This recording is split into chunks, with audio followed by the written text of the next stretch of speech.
Hello, ladies and gentlemen, and welcome back to Season 3 of MRC's BF1 League, officially sanctioned by New Dimension Racing. We are here for Round 4 at the Aston Grand Prix Reversed, of course, brought to everyone by us here at Sim Broadcast. Joining me in the commentary box today is Pete. Travis is unfortunately away, so we will be trying to cover for him. Of course, that is impossible as everyone loves his dulcet tones. And then we have Elmo in the background, Chris McElroy, doing all of the wizardry there that he normally does. Pete, do say hello. Oh, thank you very much, Tom. Good to be here. Cannot possibly cover for Travis, so I'm going to say that you're covering for Travis, and I'm just here as a backup singer. Wonderful. Well, it's always good to have you along, and it's always good commentating with you. So, of course, today's track is Aston. It is the Grand Prix Reversed circuit, the single longest circuit in the base LFS game. 5.5 miles, 8.8 kilometers, filled with a solid 15 corners there.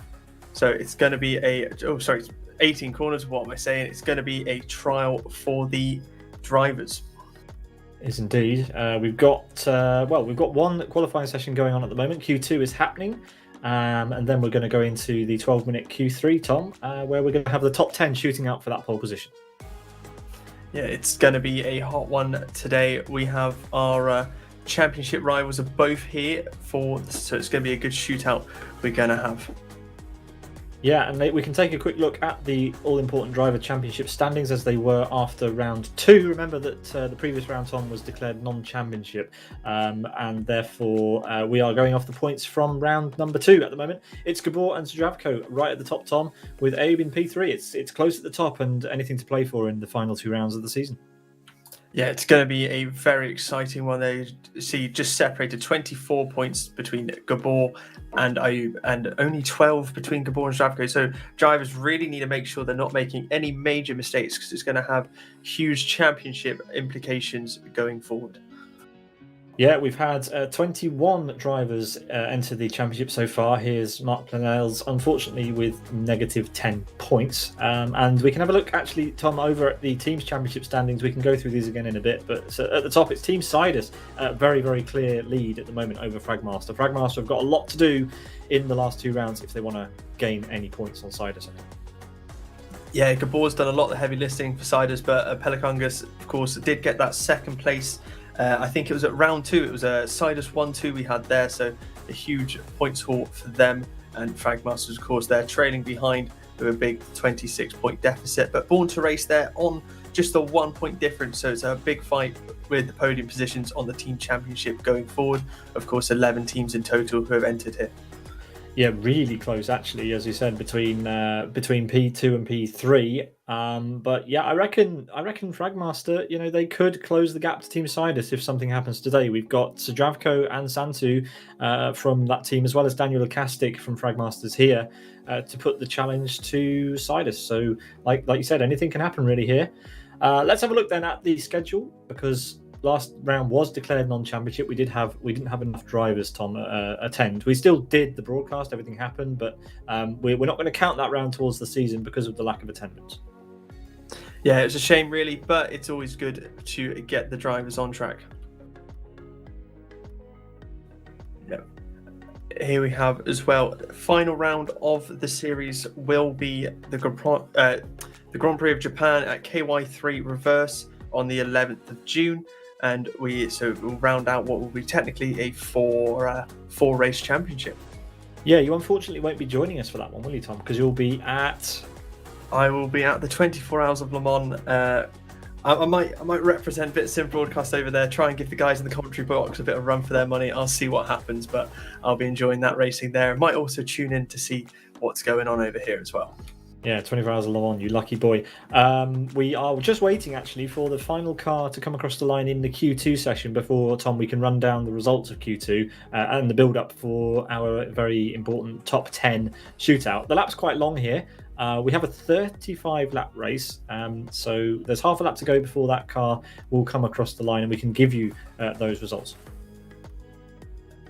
But yeah, 35 laps is the race distance, Tom, which is a lot around AS5R. You probably haven't had much experience here.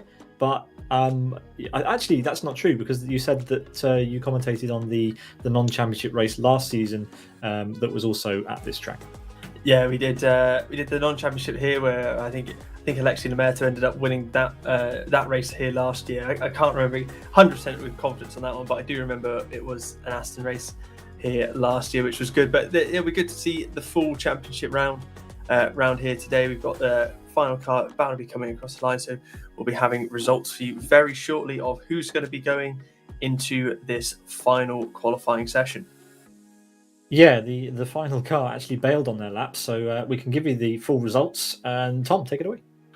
Yeah, there we go. So provisionally going through for going into the final session, Gabor with the fastest time there, a 26.08, leading the way like normal with Stravko there. Closest man to him on a 26.4. Costa rounding out the top three, and then Imran Mazar coming in fourth. All very, very close at the top there, just 0.6 of a second really between first and fourth. Santu Sara getting in there at fifth, with Patrick Satone in sixth. Ayub El Anouni coming in at seventh, with Villarreira in ninth. Villarreira in eighth, Santos in ninth, and David Godzu in 10th there, sorry. And all the way there, so those will be the people rounding out our top 10. We'll be seeing them in qualifying 3, with Badal, Rosa, Perez, Lukastic, Mercy and Ismail, all as your others who have now got their position set for the race. Yeah, so those final 6 drivers won't take part in Q3. Tom, I believe we have a session. I think we've got cars on track, and we can take a look now for the 12 minutes of Q3 for round 4 of MRC's BF1 League Season 3. Yeah, huge waddle of drivers almost piling out of their boxes and just trying to get down that pit lane nice and without too much collisions going on. So here we go. I like that, Tom. What do you call a bunch of BF1s in LFS? A waddle. I think we should make it a real term. I'll contact Oxford Dictionary and get it set in stone. Don't worry. Yeah, a pod of dolphins, shoal of fish, and a waddle of BF1s. You heard it here first. Yeah, can't call it a grid. It's a waddle. Yeah, so I think the ones to look out for definitely in this session here is Gabor is going to be pushing for that pole, with Stravko, I think, is his closest rival going in for that pole position shootout. So it's going to be interesting to see if Stravko can really close him out here. We know from the championship so far, he hasn't had the one lap pace to challenge Gabor, but his race pace in race 1 was very strong. Of course, Gabor made a slight unforced error there, which allowed Stravko to come on through and take that win overall. So it's going to be interesting to see what he's got in his locker to really push it to Gabor. Of course, Costa has been very, very much improved this year and is starting to set some really challenging times and competing up the front end as well. So it'll be interesting to see if he's got anything in the locker to really challenge Gabor for that pole position. Yeah, indeed. Here is Gabor on the track at the moment. He has the provisional pole position time in the session. So we will have to see. Obviously, we expect all the drivers to complete at least one lap, so he'll have to race for his money. He'll have to get a good time in on the board in order to get that pole position secured. But yeah, looking good at the moment for him. Ayub's going to follow him round before they start their first flying laps. It's a long out lap here, Tom, for sure. Yeah, as we said before, definitely it's the longest track we have here on LFS. So of course it's a lot to be careful of with these tyres. With the R4 compound, it tends to go off, or R2 I think it is, sorry, it tends to go off quite quickly, so they need to make sure they protect those on this outlap, which is why they're going so slowly. There you go. Santu Sara, I think, has just crossed the line there. He's about to come across the line, yeah. About to come across the line, sorry. He's going down the start finish straight now. And there we go. First flying lap has started. Of course, it's a 2-minute lap here, so you're only going to get, also you only get 2 chances. Hard on the brakes through this right chicane, sorry, and then getting it well through there, using all the track possible, all the way out to the outside there, getting the brakes on and getting it down for a bit of a later apex here, so you get a much better run down to this long. It's not really a straight, it's more of a squiggle, but it's all flat out now, all the way towards turns 6 and 7 area, which is where it will start to get a little bit more complex for a few corners. But you see absolutely all the throttle nailed there. 7th gear, slight lift through here, but not dropping until halfway through the corner down to 6. Squiggly bits again now. S is almost going through there absolutely sort of pinned and using all of the track that is available to them. Of course, allowed to use that sort of inside curbing area in the rules. Looks a bit funky at times, but yeah, they are allowed to use it, and so they're going to use it. It's one of those, isn't it? If you don't want them to use it, tell them they're not allowed to. But yeah, using everything they can to its advantage and really pushing as hard as he can down to get the best sort of banker lap. Of course, all the way over on the rumble strip, cutting back in to carry as much speed as possible, narrowly avoiding getting onto the grass there, which would be a real hazard to getting your lap time there. And then I think back down on the long straight now towards 13 and 14, which will be hard braking zones. Just coming in here, there we go, all the way down to I think second gear here normally. Second and first gear, there we go, squiggling on the way out, getting the power down for cutting back right here for this almost hairpin of turn 15, and another shorter straight this time, but I think it's all flat now all the way up until turn 18, or you probably have to lift slightly through the complex. So you go fifth, sixth gear, getting the speed right up there all the way into seventh now, through 16, 17 and into the final turn 18 here. Bit of a later apex, as you can see from the tire marks there, cutting back in hard on the power now, and just a run to the line, all of this absolutely flat out, keep it pinned, carry as much speed and make the track as short as you possibly can. Apex to apex, all the way, pinning it there up to 19,000 RPM as you come across the line for a lap of Aston Grand Prix Reversed. Very nice, Tom. Santu Sarah, our leader, and we'll have a few more cars coming across start finish very shortly. One of which will be Ayoub, who looks to have got a little bit of a gap over Gabor. Not sure quite where that gap was, Tom, at the beginning of this lap. Pablo Saitone, he's come across the line in P2 there, almost a second back from Sarah, as Ayoub gets so close to the white line there on the exit of the final corner. No margin there at all. Rafael Costa has taken provisional pole. Half a second again quicker than Costa, and there we go as Zdravko smashes in. A time goes P2, but Gabor was actually ahead of Ayoub on the track, and takes hold by another half second time.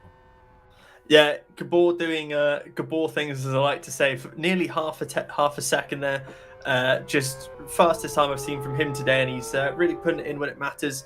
It's going to be a tall order for anyone to close that down. Really, it's a time I haven't seen anyone else do so far today. So it's all the pressure is now onto Zdravko and the chasing pack they have to try and match what Gabor has done there. You see, I think everyone's on a sort of a cool down lap or an out lap at the minute, so no real drama at the minute. But there you see Gabor there with the tag showing he is a subscriber of ours on Twitch. So if you've got your Twitch link there, you can get yourself shown. And it will also, if you are streaming as well, it will go red and show that you're able to see your point of view for the race events as well. Yeah, we're calling that feature the Supporters Club. So if you are subscribed to us on Twitch, you can get access to the Supporters Club Discord. And there's a few other perks available, including the nice little Twitch status bar there that Gabor has. So thanks for that, Tom. No worries, always there to shout us out whenever I can, of course. But I think Imran Razar Elmo mentioned Imran is the next one who's going to be going on to flying lap. So we very well might be picking him up shortly. I think he's just going through the final corner. Yeah, we haven't spoken about Imran thus far, but he's been very, very impressive. He hasn't picked up a win yet this season, Tom, but will today be his first? He's been super consistent. He's always been there. He did actually win the non-championship round last week. So we should probably mention that. Yeah, he hasn't won a championship round, but he has, of course, won a non-championship round, and he is one of those drivers that we know does have the pace as he's showing it through here. Oh, huge slide going out there by catching it nicely without having to spin, but it's going to cost him quite a bit of time. He's going to lose a lot of momentum. He's using the rear a lot with this car, really getting it to rotate in heavy. I wonder if he's going to, I would assume personally that he'd have that slightly different in the race set, because otherwise that's going to use a lot of his rear tyres and could make it quite difficult trying to keep the tyres alive for an entire race session. But either way, he's one of those drivers we know he's got the pace. He definitely has the potential to be winning the races here, and it's just whether he's able to hook it up in the race session is the difference. We're going through this fast section and watching on board on my screen, and it's absolutely full commitment, fifth gear, throttle pinned, and just follow the roller coaster on round, blind over the crest there for it to change into the right, absolutely pinned all the way to the white line and keep it going. But it's huge turning on the rear, third gear round there, and just a lot of rear and trying to almost soaring at the wheel, trying to keep the balance of the car going through. Fifth, sixth gear here, throttle pin, but car sort of dying down on the revs as it goes through the corner, but keeping it the speed up as high as he can. And now the long run as we run into 13 and 14 again. Keeping it all the way right and then hard on the brakes. Again, it left a bit of oversteer again, which he corrected and then gripped up a bit more than he was expecting. So he's going to lost a little bit of time again there. And I wonder how much this is going to hinder his overall race time. I think his rear, I don't think he's quite taken care of these tyres enough on his outlap because it looks very, very uncontrollable as he's going round. He's losing it a lot. So I think he just needs to try a little bit harder if he does do another qualifying lap. I don't think he's going to have enough time for doing the whole outlap. So it's interesting to see. But here we go. Sorry about that. Round, I think that was 15 there. No, that was round. That was 18. Yeah. All the way back down. I got confused. He always gets around there so quickly in this car. All the way down, coming into the start-finish line. 7th gear, 324 across the line to do a 27.03. Not the sort of times we expect from Azar there, but I think the oversteer he was suffering all the way around is a bit of a telltale sign for that. See David God's there coming across the line to set a it's 28.02, not the fastest time, but it gets him on the board and gets him in 9th position. Pick up Gabor again here, coming through that fast section. I think that was just at the start. You've got number here coming around at Zdravko to Ponyak, coming into the final sector. Down towards the turn 18, there we go, 16, 17, all the way on the outside, getting the turn in for all the way 18. Coming in a little bit earlier than some of the other drivers, I wonder. And yeah, definitely too early. Said he turned in too early and he's just run very wide, which is not going to help him at all for his lap. And I think he's going to abandon that. Yes, he is, straight into the pit lane. And I don't think he's not going to have a chance to set another lap. So he's not getting pole. Here comes Ayub. Coming up to the line here. Is he got enough to challenge? No, he doesn't. Just moves up to 8th place with that lap, though. But here we go. Gabor coming out with the final corner. Costa here. Next chance for he improves by a little bit, but not just enough. As we swap back to Gabor, coming around that very final little corner there and jumps up to the line. He goes faster again.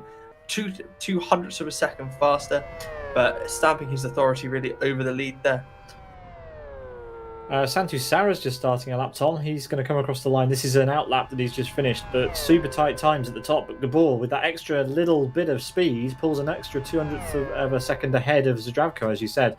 Super close, actually, between Rafael Costa and Zdravko, and then over a second from our pole sitter back to Santu Sara. So a big gap. We should mention, though, Tom, this is a long lap, so actually a gap that we're seeing on the timing tower down to all top 10 drivers is not that big, really. Yeah, over 2 minutes here in these cars, it's very minimal. It's you make a tiny mistake on one corner and then you could be half a second up somewhere else, but you'll still be 0.3 of a second down overall. So it's always about the whole complete lap, and of course with these timings it will be. I won't want to say the word negligible, but if you're in the actual race scenario, tucking in for the slipstream, there's a lot of long straights here. So tucking into the slipstream there can really help negate the differences through some of the corners and help really keep you with the person in front and help you battle and get on past. So be interested to see what the drivers are able to do here. As you see, Santu Sara there coming out of, I think that was 18. He's just come out of onto the back straight. There we go. Very wide there. Not the sort of thing you want to be doing. It's going to cost you a lot of time. He's a little bit scrappy through there, which is never ideal. So hopefully he's able to just keep it going and try and gain back some of that time peak. Yeah, well, as he's gone almost sliding the car into the final chicane. That was a little bit on edge, but shifting down the gears maybe a little bit too quickly, snatching the rear of the car. Manages to keep it under control. He's P4 at the moment, tiny margins really, but to the cars behind. So if anyone else improves, he might be in a little bit of trouble here. But let's see, can he gain anything from this lap? A couple of mistakes that we saw. Not going to help him, Tom, as we go through turn 18. So close to the grass on the exit. And these groove tyres do not like touching that grass. You touch that, the car will snatch itself off into the gravel trap. So the final long run down, the longest standard straight in LFS, across start finish comes Santu Sara. Will it be an improvement?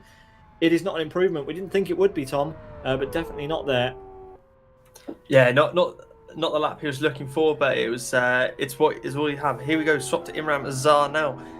Once again on a flying lap, closing out his last lap in 5th place. He's close to Santu Sara there. He is the last car we have on a lap as well. So this is the last chance for any sort of changes in the grid order, as I believe he's just come out of turn 15 there, and 16, 17 here, absolutely flat throttle pin through there on the run up to turn 18. Now keeping it all the way out and then cutting back in late. There we go, just like that, keeping the throttle, or using all of the track that is available all the way up to that edge, and then got to keep the throttle pinned now all the way down to this very long straight, and there's nothing you can do, no way to improve your time now. It's just keep the car going, focus on that clock. And what's he going to do? Crossing the line, I don't think he improved, or did he improve? He improved his time marginally. He's pushed Santu down to P5, so he's up into P4. An absolutely epic job there from him. And yeah, that is all she wrote in qualifying, Tom. He was the last car across the line, so we can confirm the order of the top 10. And let's get that on the screen right now. It's going to be Gabor with a 2:05.88. He's gone even faster, I think, than his Q2 time. Zdravko's Polniak in P2, sharing the front row with Gabor. Then it's Costa and Azar in row 2. Santu Sara and Villarreal will be in row 3. Then it's Santos El Hanouni in row 4, with Pablo Saitone and David Godge rounding out the 5th row. And the 6 drivers we lost at the end of Q2 will join them in the order that they finished Q2, Tom, for our 16-car grid today for round number 4.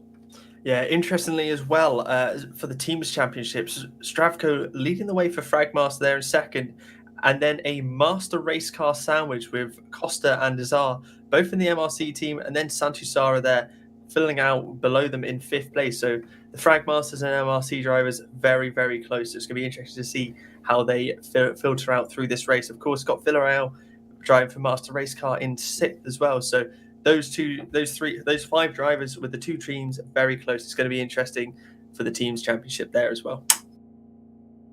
Yeah, a reminder to everybody that the race is quite long this afternoon. We've got a 35-lap race around Aston Grand Prix Reversed, and yeah, anything can happen. It's a super, super tricky track. We are hopefully going to be able to bring you the results of the entire qualifying session. We will just get a quick check on that, and we will get you that in just a moment's time.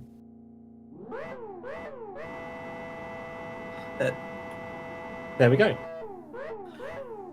There we go. The full qualifying results there. All the way 16 drivers qualified, all the way from Gabor to Ismail at the bottom there, with Gabor setting the way with a 2-minute 5.88, half a second faster than Zdravko there. Didn't quite have enough in the locker to challenge Gabor for the pole position, but did have more than enough to take that position to start on the front row alongside him.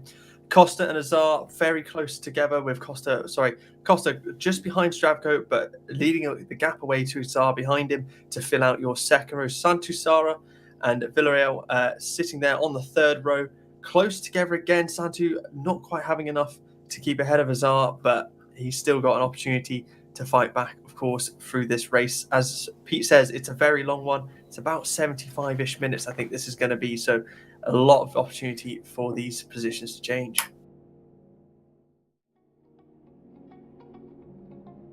Yeah, you're absolutely right, Tom. We do have some drivers who have been unable to attend today, but yeah, we're gonna quickly go through the end of our qualifying graphics. Yeah, unfortunately, a few people not able to attend, so therefore registering no time in this session. But we do have a grid of 16 cars, which should be plenty of excitement, Tom, going into the race. We are going to have a bit of a wait before we do the gridding. There's going to be a driver briefing that all of the drivers will have to listen to. They are currently sat in the New Dimension Racing TeamSpeak server, about to get the spiel from Jonathan Palmer, who is going to be the race director today. Joining him in the race control box, we've got Zdenek Tsagash, Rick Rashitska, who is the organizer and promoter of the series for Master Race Car. Stuart Baker is in there, as well as Yaroslav Donnelly. So thanks for all of those guys for joining to be our New Dimension Racing race control crew today. Yeah, they do a lot of work in the background to make sure these events run smoothly for us here, and of course you guys watching, as well as the drivers participating. So sometimes they don't always get the praise they deserve, because it's a lot of work that goes in to put these on. So it's always good to have them here and willing to deal with it every time. Yeah, Tom, let's go over those championship standings for people just joining us. Obviously, we have only 2 rounds of driver championship standings because last round, round 3, was of course declared non-championship. Ahead of this round is currently Gabor leading that driver championship roster with Zdravko Topolniak in P2. Only 12 points separating them, so anything can happen towards the end of the series. Ayub slightly further back. Another 12 points down.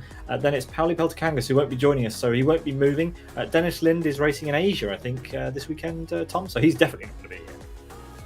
Yeah, not a point scoring opportunity for him in LFS, but maybe quite possibly for his real life job. So he's got that one to worry about. But there you go, Costa in 6th position there with every opportunity to jump up and sort of challenge for even a podium spot. He's only 9 points off a podium at the minute for the top 3 overall in the championship, so he has every opportunity to jump up to that, and so does Santos and Azar just behind him. 3 points separate those 3 drivers, so it's going to be a very close one for them going forward.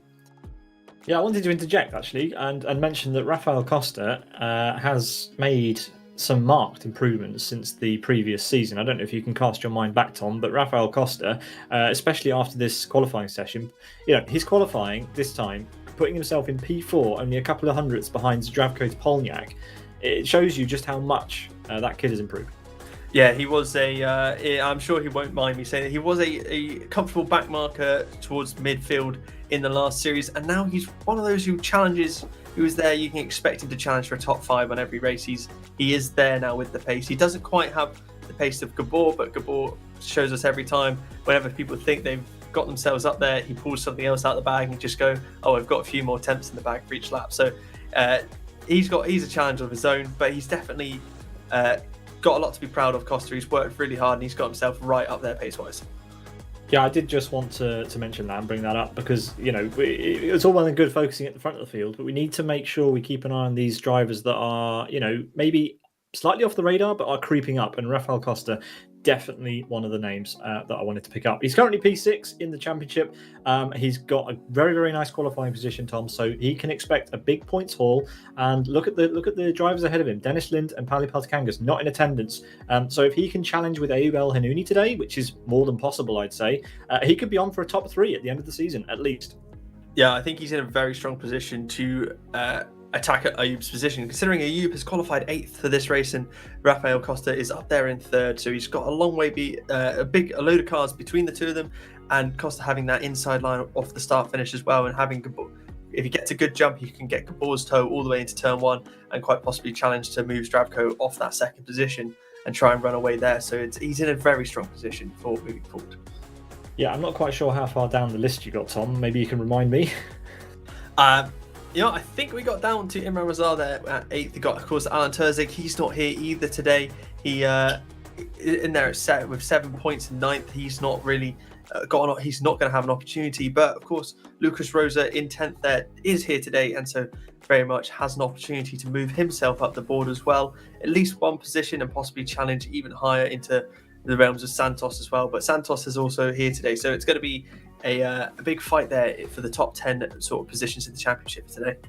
Yeah, midfield battles are always a key thing in Formula One, and that's no different here either, Tom, is it? We've had midfield battles all season long, and yeah, it's not about to stop anytime soon. A few more drivers in that pool: Todd Gonzalez, Alejandro Perez, Suarez, Mohammed bin Ismail, who is here today as well. Currently with 0 points, so needs to get a finish on the board in order to progress up that set of standings.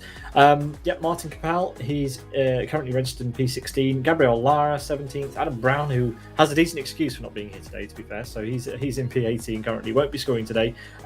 Moreira, he's in P19. Farkas Christie in P20. And then obviously over on the second page of Driver Championship standings, unfortunately, Mark Planel's with -10. But yeah, there we go. That is the 21 drivers who are on our championship standings. But yeah, we're going to see some movers and shakers further up the order, Tom.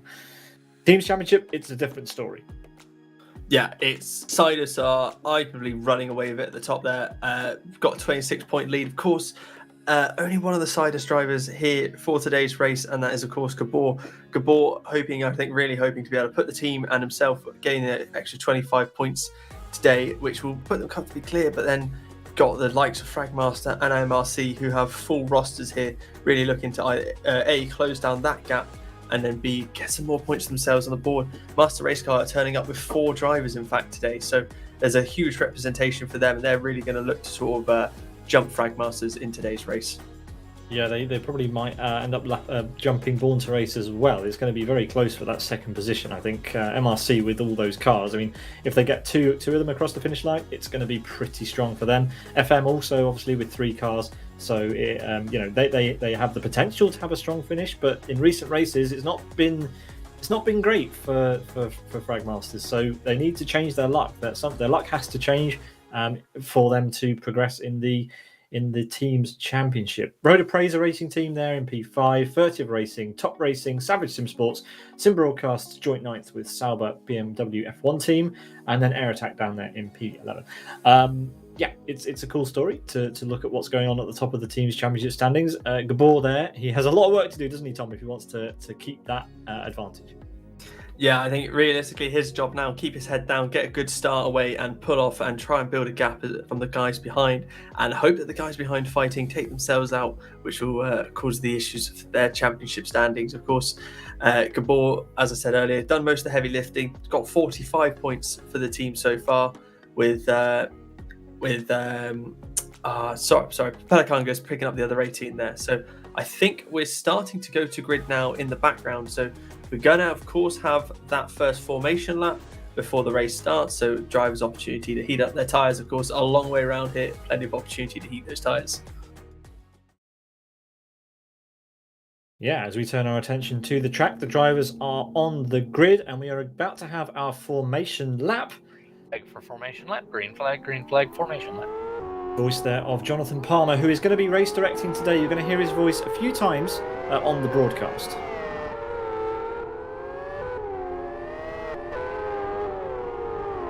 Yeah, there we go. The drivers moving away there, and of course cars moving off to take up the positions. They're going to be on the grid. As you see, got that great camera there overhead and looks down the start-finish line on the grid as we pick up Gabor now, who's weaving his way around turn 4 now. So still, it's been a few seconds since the formation lap started, but of course he's only just at the start. So got a fair way to go around the next few corners. We've lost a car, Tom, already, unfortunately. Car 99 will not be joining us for the start, we don't believe. They have left the server, unfortunately, as Gabor weaves his way around the circuit to warm up those tyres, as you said. He's got a lot of time in order to warm up those tyres, and we will get a quick insight into which tyres the driver have chosen for the start of the race, Tom. There they are. Yeah, it's very interesting. Normally we see a lot more of the drivers pull out the R3 to start the race with and try and make the R4 for as short as possible. So it's going to be interesting to see that so many drivers have chosen to start on the R4. I know Travis normally does a load of race prep and does a bit himself. So we haven't had that, unfortunately, because I'm not very good at this. So I wouldn't be able to get any sort of information that would be representative or realistic. So just hearing in my ear as well, the R4 is actually faster at the start of the stint. So from that sounds of it, they're coming out swinging, trying to gain those positions early on the R4s and try and hold on to it before the guys on the R3s come on back through and take those positions back off them. Yeah, so the drivers are going to weave their way around the final sector of Aston Grand Prix Reversed in Live for Speed and line themselves up on the grid. As Javko going off the track trying to warm up his tyres in the background there, Tom. That's not ideal. No. He might have got a good bit of temperature in that, but he's definitely got a few more sand, a bit of sandcastles sticking onto them. So it's not going to help his overall grip, and definitely not what you want to do. And it's also had the unseen element of he's dropped way off the back of Gabor now, so he's going to have to try and close into him quite a bit more there, Pete. Yeah, absolutely. He needs to compose himself and bring that car round to the start-finish line. Well, actually, it doesn't look like he's taking our advice at all. That was pretty exuberant.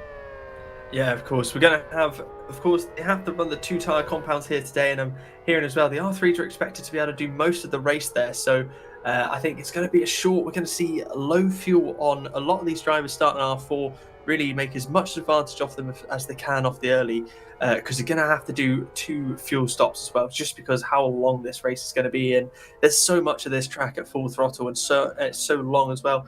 As Gabor's just slightly overshot his box there, so he's going to have to wheel back into it. And there we go. As see the drivers doing some final sort of burns to warm up their tyres as we're making our formation, filling out the grid now for the start of the race peak. Yeah, luckily the reverse gear engages fairly well on these BF1 cars in LFS, so Gabor had no trouble reversing that car back into its grid spot. As the back of the field still working their way around there, you can see one of the course cars in the background with the RB4 and the light bar, just getting all the drivers onto their grid spots. We almost have a grid, Tom. Take it away for the start. Yeah, we do. We do, Pete, and as Travis always asks me normally a random prediction. Pete, anything from you quickly? Quick prediction as they now lined up? 5 seconds, 5 seconds. I mean, I don't even know. There might be a thrill or spill into turn 1. That's a boring prediction, but take it away, Tom. That's wonderful. With 4 red lights, 5 red lights, drivers holding high on the res, high on the RPMs, long hold and green. Off we go. Cars getting away quite well. Some of the cars getting a slightly better jump than others. Stravko with a fantastic start, using those definitely on the lower fuel as well with the R4 strategy and slotting in ahead. Bit more of tussling back as they go in too wide occasionally. And a few of the, I think that was the MRC cars getting quite close together, but no real contact or drama. 2 cars too wide in the background there. But there we go. We've picked it up. It's Santos, just ahead of Santos. He slipped behind he's sitting behind Azar, and Costa's behind as well. Santu Sara's had a fantastic start as well, up into 3rd and trying to hunt down Gabor there. Stravko's pulled a bit of a margin on Gabor as well. So they're doing quite well. I believe here we have Ayub El-Nouni going for the move on the inside of Azar. He's got the inside, but Azar's holding the speed wonderfully round the outside to defend the position. Compromised slightly through the next one, but Ayub's that battle and attempt is kind of out the window there, Pete.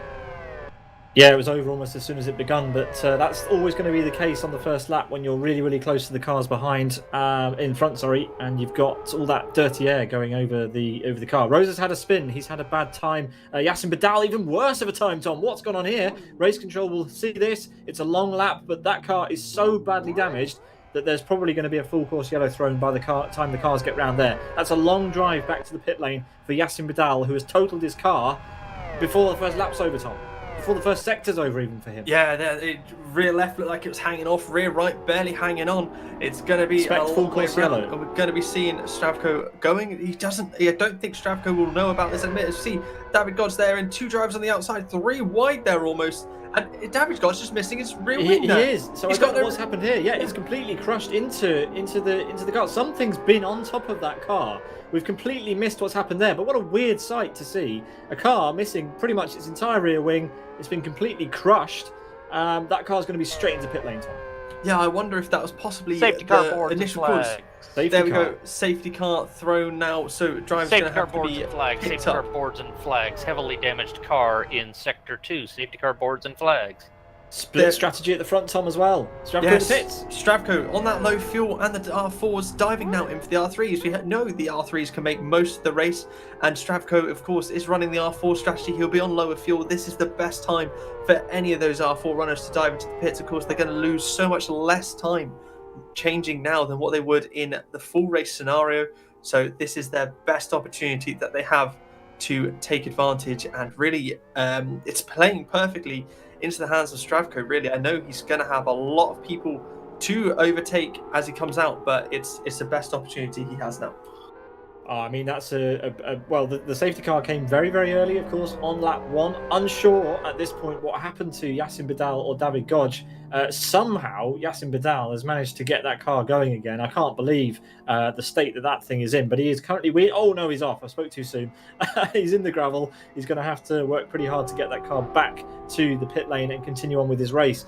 Luckily for him, the cars are trundling along behind the safety car. At this rate, Tom, the safety car is going to catch up with Badal, so it's going to be tricky for the race control to manage that situation, and we're going to see at least 2 laps then of safety car running by my predictions, Tom. There's a prediction for you. Yeah, but there you go. Well, I think it's going to be quite an accurate run because Badal's now only just on the way down to sort of turn 13, which Yeah, it sounds quite high on the corner numbers, but most of the corners are stacked in that sort of first two sectors, and the final sector is just very long straights, really, with a couple corners. So he's really track-wise, he's close, but his car's not reacting well at all to any of the corners. So he's going to have a bit of a struggle to get the car back in. We see there Stravko filtered out after his pit stop into 12th place. Definitely, we know he's going to have to do another fuel stop. Santusara again, a little bit aggressive on the tyre warming in the background. He needs to be careful with that. But yeah, it's Gabor's now back in the lead and is going to be vulnerable to Sara off the start. I wonder if Fragmasters are trying to play a little bit of tactics here, keeping Sara out on the R4s, because we know how quick they're going to be off the start of this stint, and to try and get Sara ahead of Gabor, hold him up, and then give Stravko more time to close back in. See both of the safety cars now coming in behind Badal to try and make sure everyone else stays well clear of him and isn't in any danger of coming together with him. Yeah, I tell you what, I have a theory, Tom. I think the drivers have just all banded together and have decided just to make this race a little bit interesting, because they know you're not going to be commentating the final round, so they want to give you something interesting to do for the penultimate round. Well, it's definitely interesting straight off the bat. We've got a car that looks as bent of a BF1 car I've ever seen before. I'm surprised he's even able to get it going in a straight line, because it's 4 corners pointing in 4 different directions, and it looks like an absolute handful for him. And it's going to be an exciting kick off the start. I wonder how much fuel Sara has in there. I just wanted to say, how many drivers are going to decide that not pitting on the first lap was a bad idea? I thought Santu might have decided to go in. Someone has decided to go in, Tom. Someone's decided on this second. It's Lukastic. It's Daniel Lukastic, the other Fragmaster driver. So two of the Fragmaster cars now have gone in to change off their R4s. But Santu Sara, so Fragmaster splitting their strategy, Tom. Santu's still out on another R4s. one in the background as well. So Stravko's in as well. So he's come back in. What's he done there? Is he going to top up? Is he going to drive around with Daniel? He's topped up the fuel, as far as I can tell. So interesting strategy. I guess he figured that he wasn't going to lose too much time by dropping down just a couple more places to join his teammate at the back. Fascinating stuff here, Tom. Yeah, he was 12th, now he's 13th. He's only dropped another place. We know he's got the pace to make his way through swiftly. A lot of those cars just ahead. He'll gain positions on at least 3 of them as well. So, and Badal's getting towards the pit lane now. He's just sort of hit the wall, but I think we might have some info on what's going on in the crash.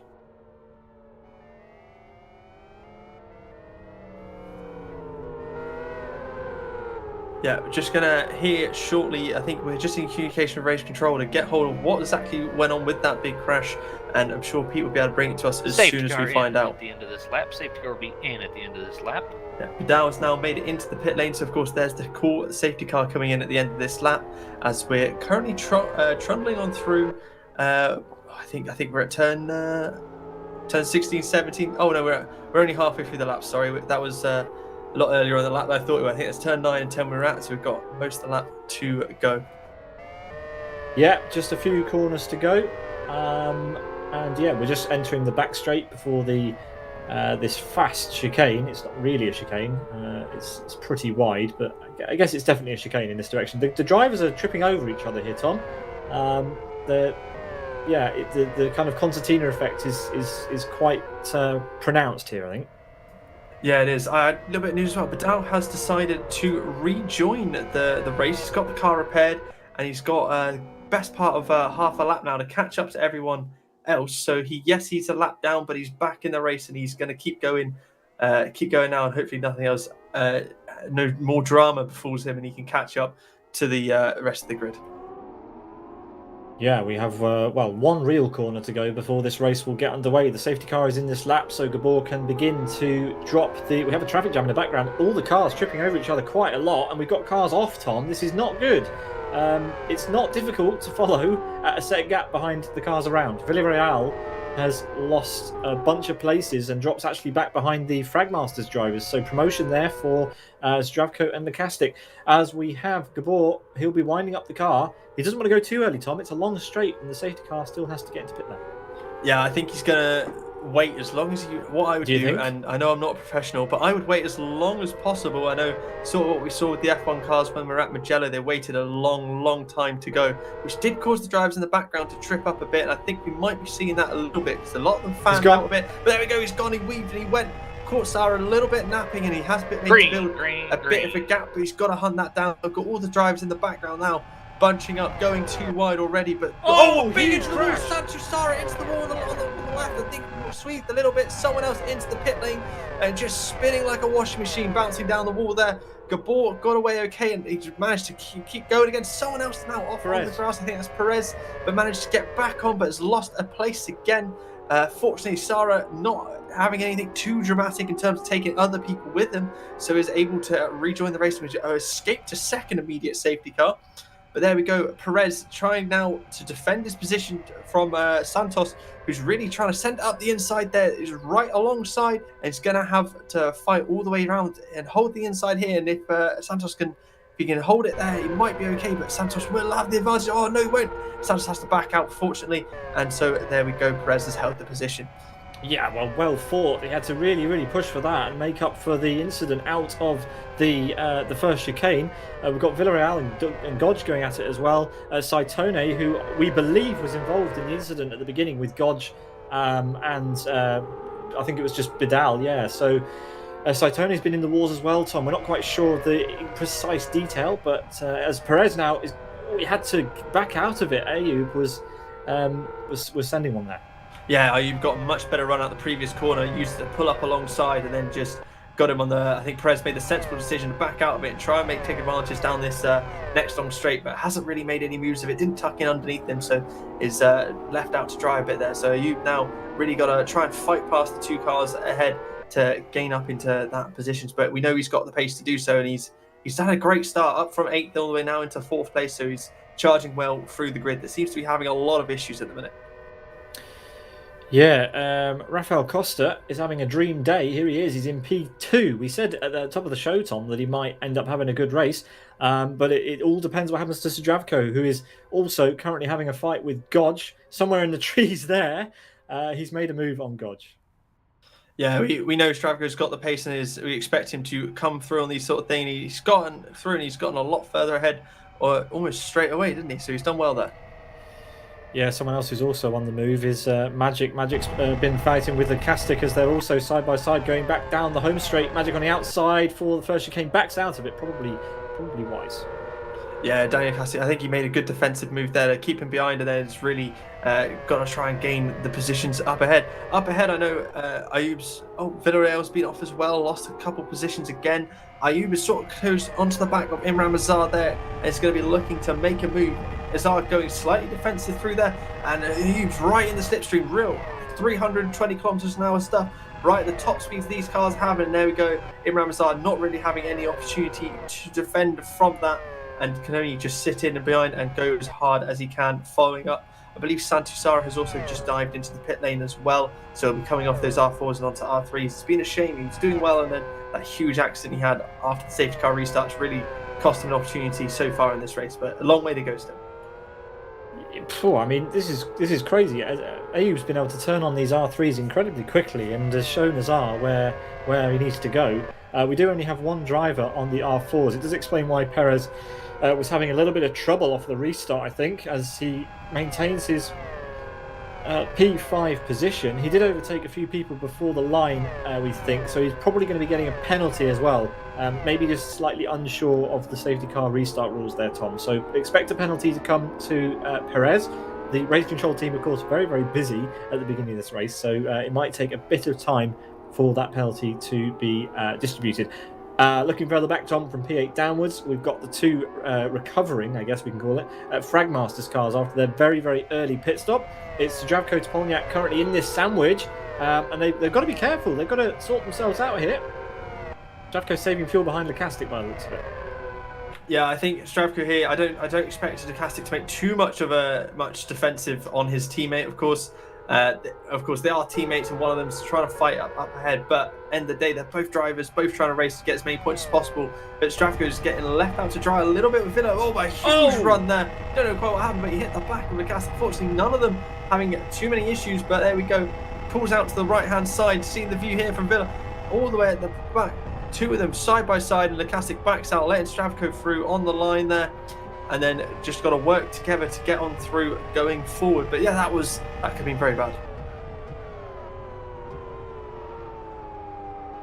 There we go. Here, a little bit of noise coming in from race control there. I'm sure that might have been an accident, but oh well, we've got the drivers here, and the race is going on. Stravko making there you go, Villarreal move to the inside of Lukasic. I wonder if Lukasic's having some sort of issue because he just doesn't seem to have any of the straight line speed at the top end, and it's been really vulnerable. But then again, that is a very long run we have there, so the drivers really do hit the top end, and when you're in the slipstream, you get maximum advantage possible there. So he's going to have to try and be a bit more careful in terms of getting into the slipstream with someone behind him, as Gabor has just set the fastest lap of the race as well. Message on screen, the lap 1 incident involving cars 16 and 45 are under investigation by the stewards. So that's Pablo Saitone and Yassin Bidal. So it was the duo that we thought might have been involved. So we're going to get confirmation of what happens there soon. Will Pablo Saitone be found at fault, I wonder? Yeah, well, we don't know either way. Bidal did unfortunately retire from the race just shortly ago. So we are down to 14 runners now, with Gabor not building as much as a buffer to Costa as I'd expect. I'd imagine Gabor to be a little bit quicker, so he might be doing a bit more on the fuel saving side, try and reduce the amount of fuel he needs to put in during his stops. So interesting to see exactly what's going on that front. And of course, I'd expect Perez to be looking to make a pit stop relatively soon, change off those R4s and onto the faster R3s. But interesting to see what his tactic is and how it's going to work. And Saitone, they're going horrendously wide off the, I think it's turn 16, 17 area, and that's not going to help him out. Or turn 18, sorry, that's going to make him very vulnerable for Santos. Oh, he's in the pits. Dives into the pits there. So I wonder if he was probably running a reduced fuel strategy there. Yeah, not sure, but either way, he's retiring the car. Pablo Saitone has pulled into the garage. His race is over. He's decided that that's it. I'm not sure why. Maybe he knew what was coming with the incident under investigation. Who knows? But unfortunately, we lose Pablo Saitone. He's gone into the pit lane. We do pick up Gabor, however. He's just exiting the first sector. There he goes over the sector line. Into Sector 2 through these sweeping corners, these very, very high speed, high downforce sweepers in the middle of AS5R. An absolute thrill in a car like this, Tom, using all of the aerodynamic performance of the Formula car. Fantastic stuff. Yeah, just watching it on board is absolutely incredible, this sort of stuff. I wonder if possibly at the start of the next lap we might be able to get a on-board lap of Gabor and see how he runs a lap round here. It would sure be a treat for everyone to see. But there's a lot of the undulation changes, the off-camber stuff, really puts the tricks in and tests the drivers whether their commitment and they've got their lines right. Because it really, slightest bit wrong, it can go horrendously wrong for the drivers. Yeah, so of the drivers who have already made a pit stop, you can see on that list there that Zdravko Topolnyak has already made 2 stops. The first was to change from R4s onto R3s, and the second, we believe, was to top up the fuel. He only lost a couple of places and has made his way up to P8 with already having done his mandatory tyre change, Tom. So that could have been a big brain decision. Unfortunately for him, he has to now work his way through the cars ahead of him. He's currently coming up behind Magic. Yeah, he is indeed. I just saw on my other screen Daniel Kastic had a spin right in front of David Godge, but fortunately no collision there, so managed to get away okay. He's having a little bit of issues keeping the car under control, so hopefully he's able to fix that issue and get it going. But here we see Gabor now coming up to the start of the lap. I wonder if I'll be quiet for a minute and we'll just have a lap listening to the noises of this car, and so you can really hear the notes around the circuit.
Sorry to interrupt it of this amazing view of Gabor. We're seeing there's currently a 4-car fight going on. It was really close just a second ago, but spread out a little bit. Ayub now really looking to make a move on Costa ahead and gain that position. He's been closing steadily over time, but he's really getting it now. And now it's only going to help. Costa getting it all wrong there horrendously.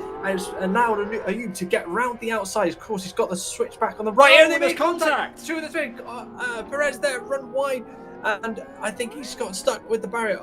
Ayub's facing the wrong way, and the person who's come out absolutely on top is Imran Mazar. He's got through without any issues. Of course, the following pack has now gained all the way up onto this as well, and Ayub has dropped all the way from 3rd down to 9th position, so not what he's going to want at all. And Perez there fighting and trying to hold on the inside from Santos behind. He's taking a very tight line through the final corner, so he's going to be horrendously hindered on the way run to the start finish. Someone is off in the background there as well, so they're going to be vulnerable. As you see the other cars coming through, I think that's Stravko in the middle of that group as well, who's looking to make another opportunity to gain ahead. Perez is entering the pit lane. He has a drive-through. We haven't had confirmation on our screens, but he has had a drive-through penalty issued for, I think it was the restart, Tom. So he's going to serve that now. Big drama in the middle of the lap. And Costa, I think he panicked, Tom. He got the car all crossed up. And then had to decide what he was going to do, and it was fight or flight mode, and decided to dive back up the inside of Ayub. A little bit weird. Took them both out of the race almost. Ayub's come off slightly less worse for wear. Yeah, Stravko here making a move on Magic. I think he's just gotten through already. Yeah, there we go. He just completed the move before we got back onto that on camera. So sorry about that, but yeah, pulled up alongside and got the move done just on corner entry, so was able to get on through there, and he's really now pushing to close the gap ahead onto the back of Santos. He's 16 seconds behind our leader Gabor, but of course he's already done his first tyre change, where Gabor will still have to do the tyre change onto those R4s, so it's going to be an issue for them going forward. But this middle gaggle here has just been absolutely explosive with the action and the slight mistakes of Costa, which at the end of the day has really hindered Ayub and is the real loser from all of this. But I think we're definitely the main entertainment. Stravko here really making the moves, moving out to the outside round of Santos there, getting it, switching back, getting it done, and really moving up there to 4th place. He is a man on a mission and absolutely charging through. He did a bit of fuel saving earlier off the back of his teammate, and then got on through and has just absolutely launched the charge on through the field, as you got Costa there just a few seconds more up the road. And I don't think Costa will be able to hold on for too much longer before he has a Stravko right on his tail. Pete.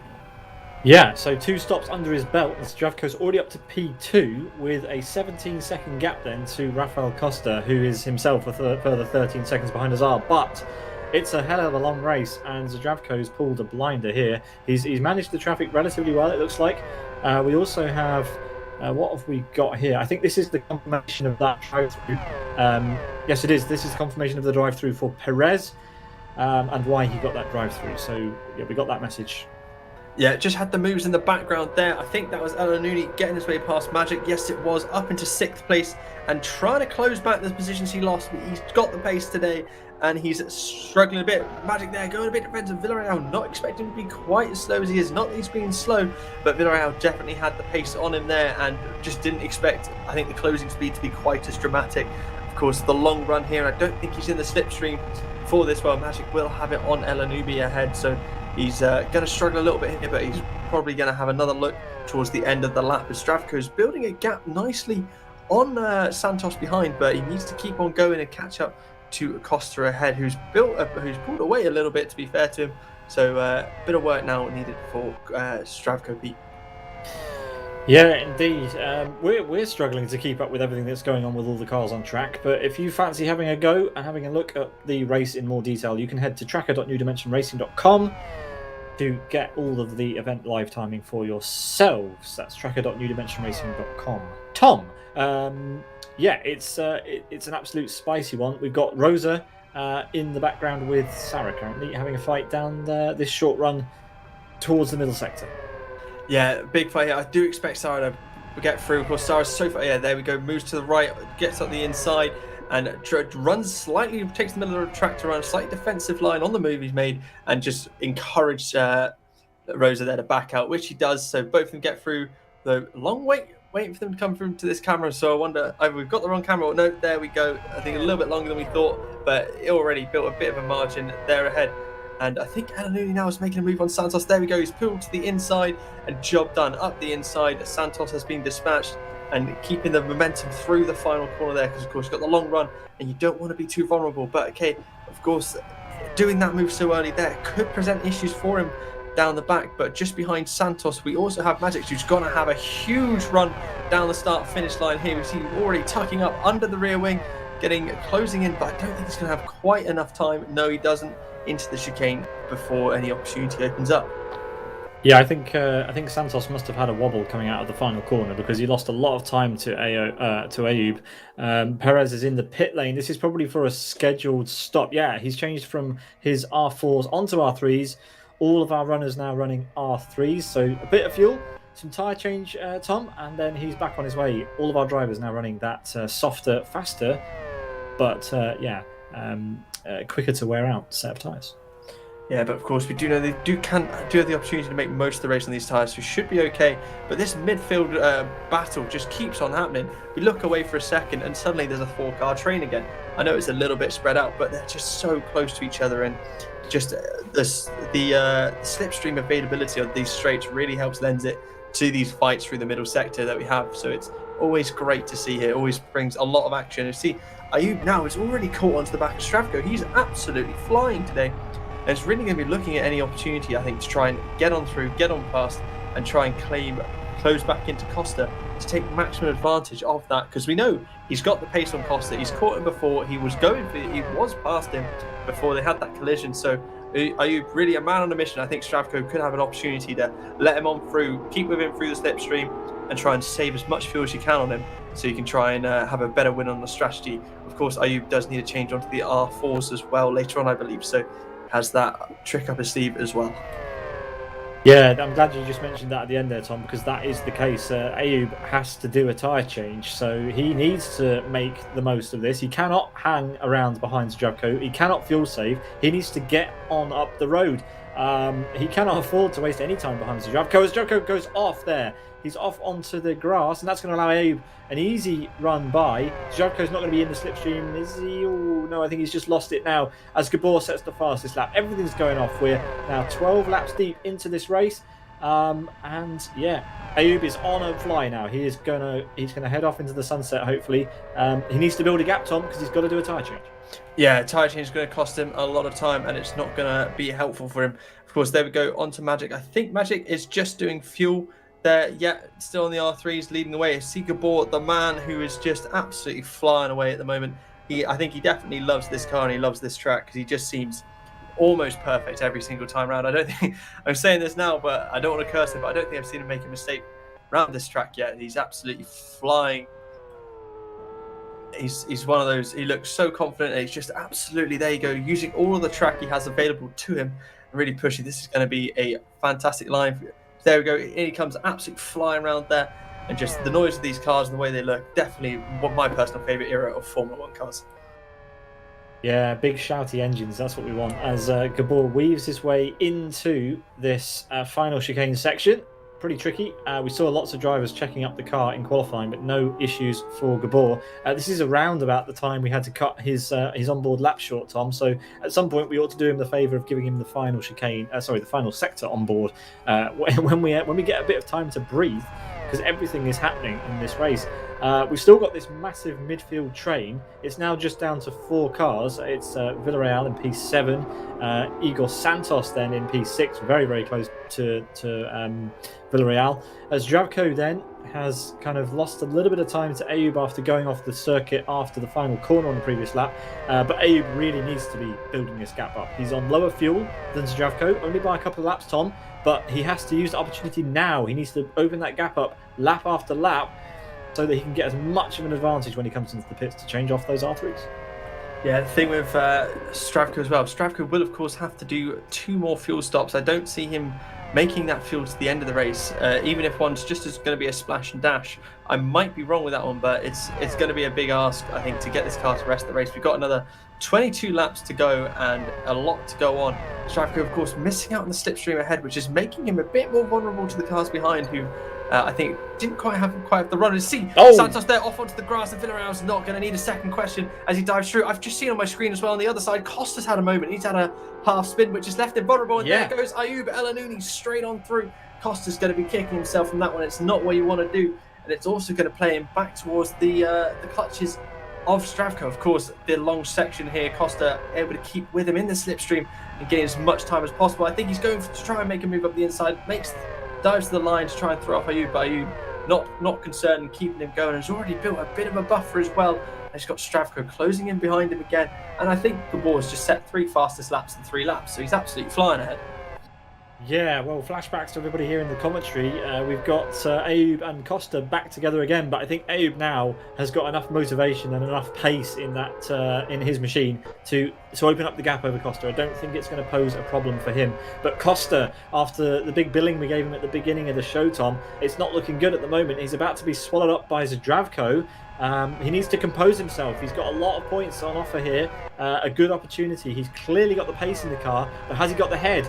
We've got a drive-through penalty for Costa. Overtaking on formation lap. That's good. That's not boding well at all. Giving him such a billing, and that's a simple mistake not to make. And I don't know where that happened, but I wonder if he just made a slight mistake, error of judgment during all that kerfuffle that happened. So we'll only pity him for that one. But race control, they're normally pretty good at their decisions, so I'm going to say they probably made a correct decision on that one. But Stravko is right behind him, sniffing at the bit. Does the sort of dummy to the inside, try and throw him off.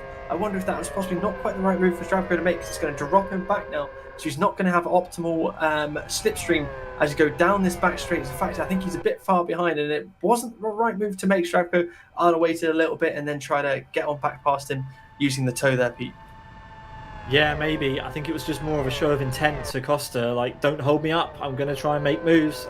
Costa elects not to go into the pit lane this time around. He has 3 laps to serve that drive-through penalty that he got from race control. And Tom, yes, it was for the kerfuffle on the safety car just before they restarted. The coming together, he overtook a few cars under the safety car. Sorry, no, he spun under the safety car and then regained his positions without being told to by race control. So that's why he's got the drive-through, and he has just under 3 laps now to serve that before it gets upgraded to a stop and go. You mean the formation lap, not the safety car? I mean the formation lap. It was safety car.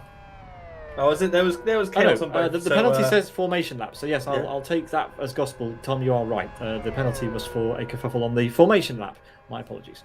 Yeah, there was a bit of chaos on both, so you are more than forgiven, Pete. Do not worry. There's been a crazy race so far.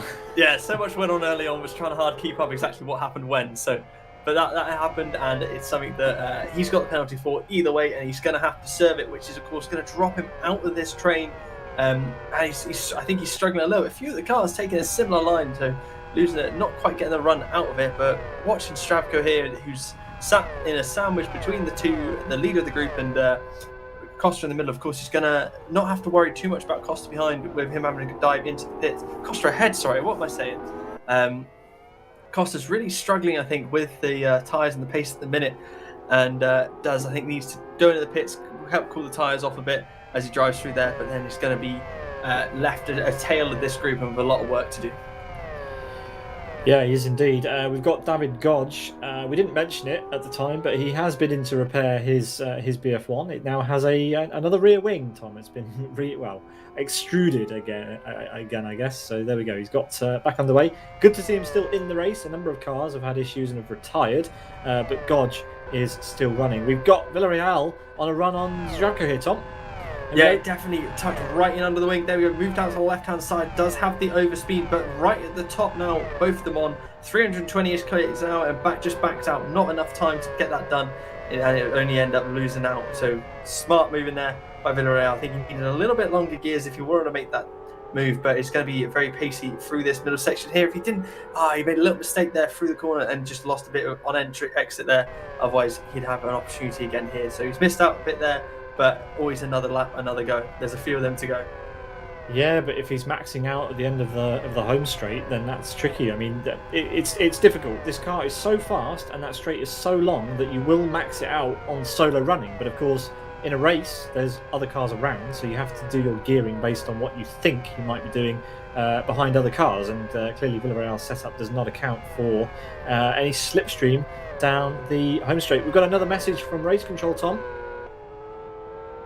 Yeah, the accident is going to be post-race. That is the course between Yassin Badel and Patrick Tony. I know both of those drivers have retired from the race, so that's not going to affect any of the running here. And I think it's purely going to be penalties applied going forward or to current championship positions. So still always has the opportunity to have big implications to current championship positions and will affect future rounds unless they decide it's a racing accident and leave it at that. But of course, there's always incidents happening in the current race which they need to pay attention to. So I think good decision from them with that one. Yeah, might as well push it to post-race and focus on the stuff that's happening now. As we watch Azar weave his way through the final corner and he must be trying his hardest to push down the 13-second gap that Gabor currently has, the stranglehold he has on the rest of the field. It's an absolutely mighty gap, but it's going to go up as Azar goes into pit lane, Tom. That's fast! Oh, did he make it under the speed limit? No, I don't think he did. I think it looked a bit too close, and I think he's probably going to be in danger of picking up a penalty there. Waiting to see if announced by Race Control. Yeah, so he has been over the speed limit on the entry to the pit lane. Of course, all drive-through penalties are confirmed by the race directors, Tom. So even though the game told us he got a drive-through, it will be reviewed, I think. And that's a big blow if he does get one, because the pit lane is part of the racetrack. You have to practice, you have to get it right, and he's got it wrong. It looks like. Yeah, just want to interject on another thing. I think. Has Costa served his drive-through penalty yet? Yes, he has. Yeah, wonderful. Yeah, he has been in, yeah.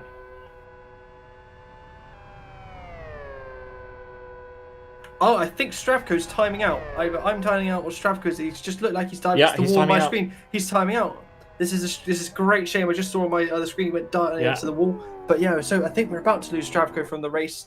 It's going to be a huge shame for him. He's going to drop right back down, and it's going to be a huge blow for his championship chances. Gabor running away with it at the front now. Doesn't have to worry about Stravko because he is basically job done. Game over there in terms of he's gone. That. But there we go. He's out there. That's a huge shame for the championship. Well, and not just that, this race as well. That was the strategy call of the race. Zdravko pitted under safety car on the very first lap and bailed on his R4s, switched to the R3s early, and it was going to be interesting, to say the least, about what was going to happen there. But we've been denied, and Gabor's probably seen that and thought, well, I don't need to push anymore. I'll come into the pit lane and do some work. Let's see what Gabor does on his trip down pit lane, Tom. Shame for Zdravko, though. Massive shame. It is. Gabor now just needs to worry about covering off the drivers around him, so he doesn't need to worry about that. Just seen a little confirmation on the side channel as well. Race Control currently checking the speed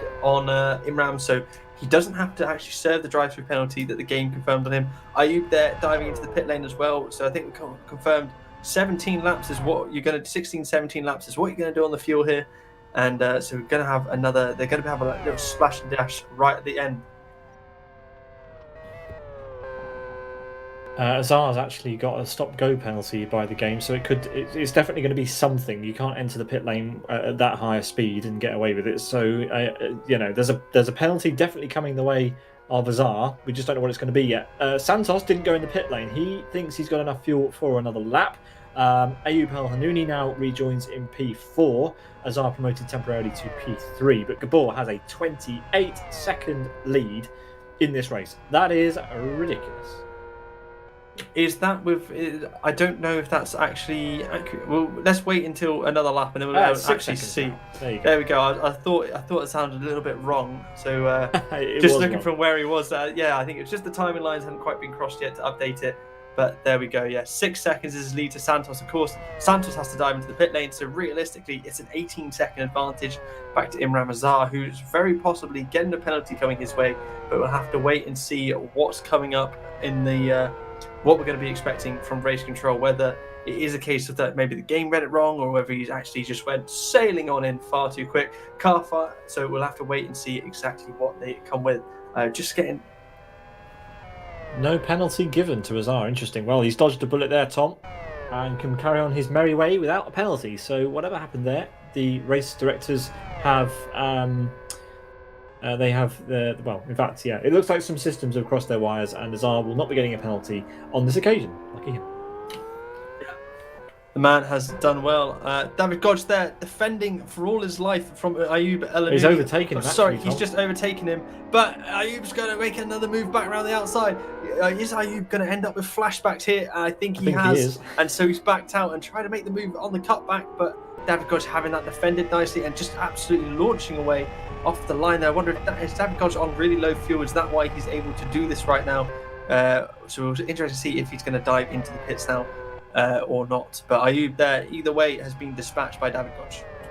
Yeah, well, we didn't see how that was developing until it was all over, really. So yeah, we'll have to wait and see if Ayub has anything to say. Otherwise, we can probably assume that David Godge will be in the pits soon for some fuel. And well, speak of the devil, and he shall enter. Yeah, needs to make sure he doesn't get speeding in the pits there. On the brakes early, slowed down quickly, and there we go. He's in there now.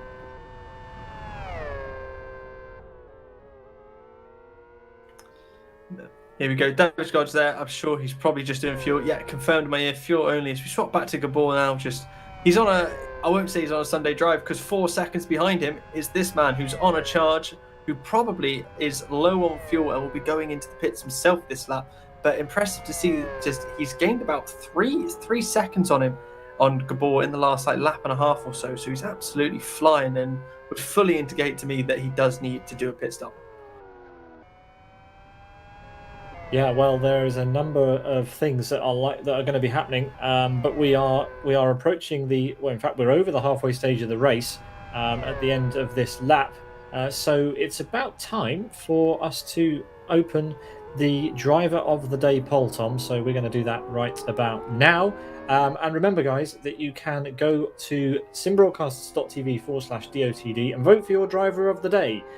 The driver of the day poll will finish, it will end, and the results will be announced after the final car crosses the line at the end of the race. So you have until then to decide. You don't have to put your vote in straight away.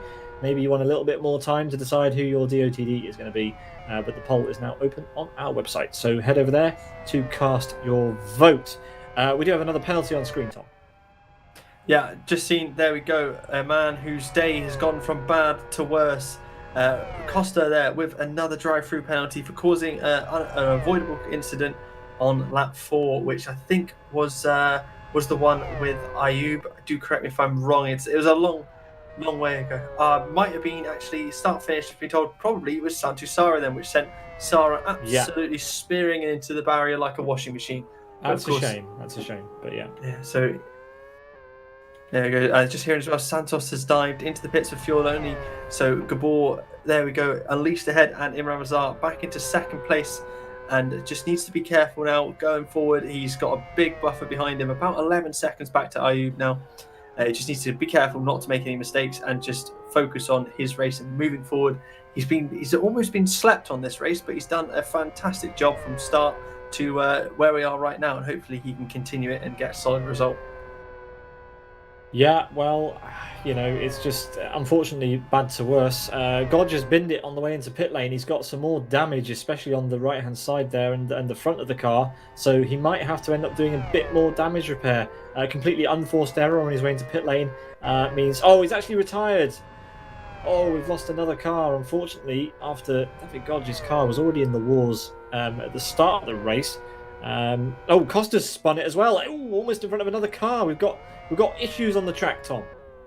Yeah, Costa, a man whose day is going to pieces after all that praise earlier. He needs to mentally reset himself almost. He needs to take a minute and just get his head back in the right frame of mind and go again. He's got a lot to play for still. There's so much to have happen left in this race. It's a long way to go. We're only halfway through, and he has every opportunity to make some great points going forward. So he just needs to deal with that and get his head down and focus on moving back up the grid. We know he's got the pace to do so, so he just needs to work on that. But it's a great shame to see those issues happening for him.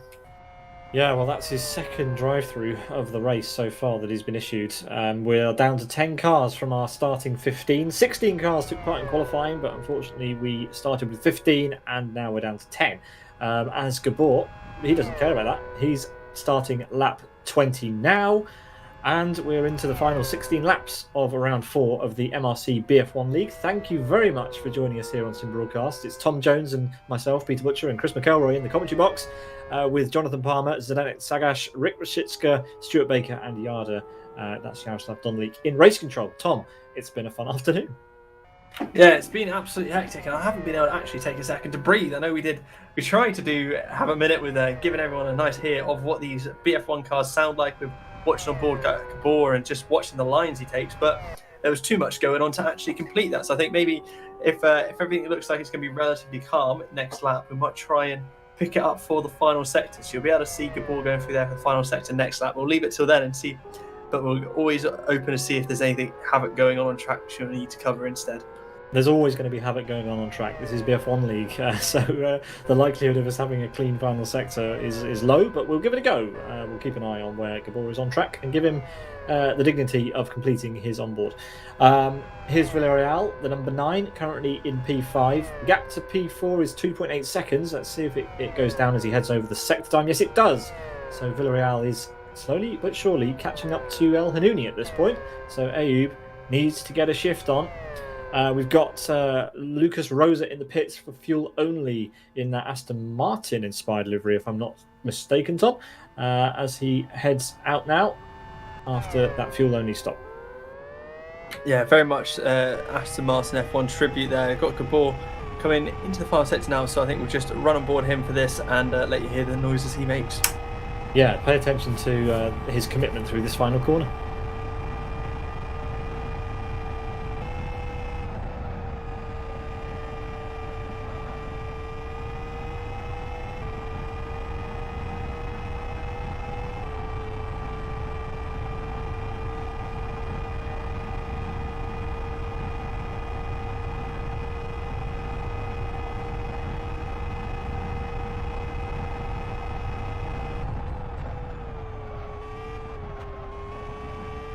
There you go, everyone. That's Gabor through the final couple corners there. A crazy commitment through that last turn and just absolutely sailing on, completing a 209.1, which is a little bit off his fastest so far, but at the end of the day, he does have many kilos of fuel on board, which he didn't have when he set the fastest, which currently I think the fastest lap of the race is Gabor with a 206.5, which is so close to his qualifying, only 7/10 off his qualifying lap, and was probably good enough, I think, to put him like 3rd or 4th in qualifying, so absolutely flying in race trim.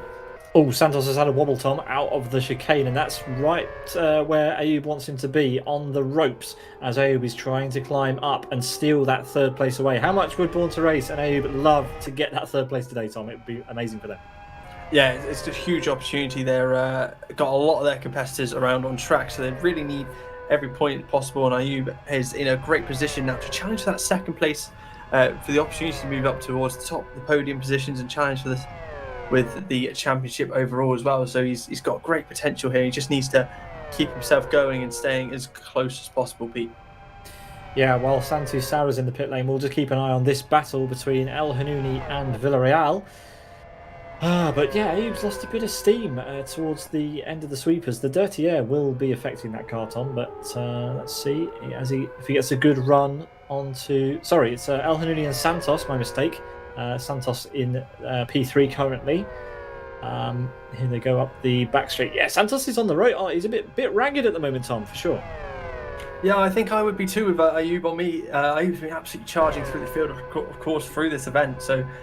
he's been absolutely flying, and Santos will know that he's been overtaken by him a few times. Santos has run wide and absolutely had to bail out, dived off the track to avoid coming back into the side of him, and just like that, Ayoub has made the position. But then it's also just in the background there, Villarreal has caught all the way up there again, so he's got to deal with that. And a man whose an evening is going from bad to worse again is Costa. I believe we have another penalty coming his way, which will be on screen very shortly.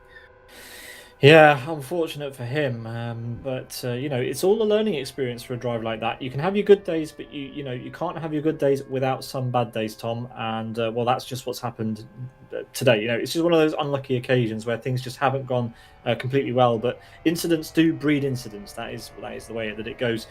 Top right of your screen, the driver of the day poll is open. It's open until the last car crosses the line at the end of the race. So please cast your vote at some point between now and the end of the race. Thank you, and that's what.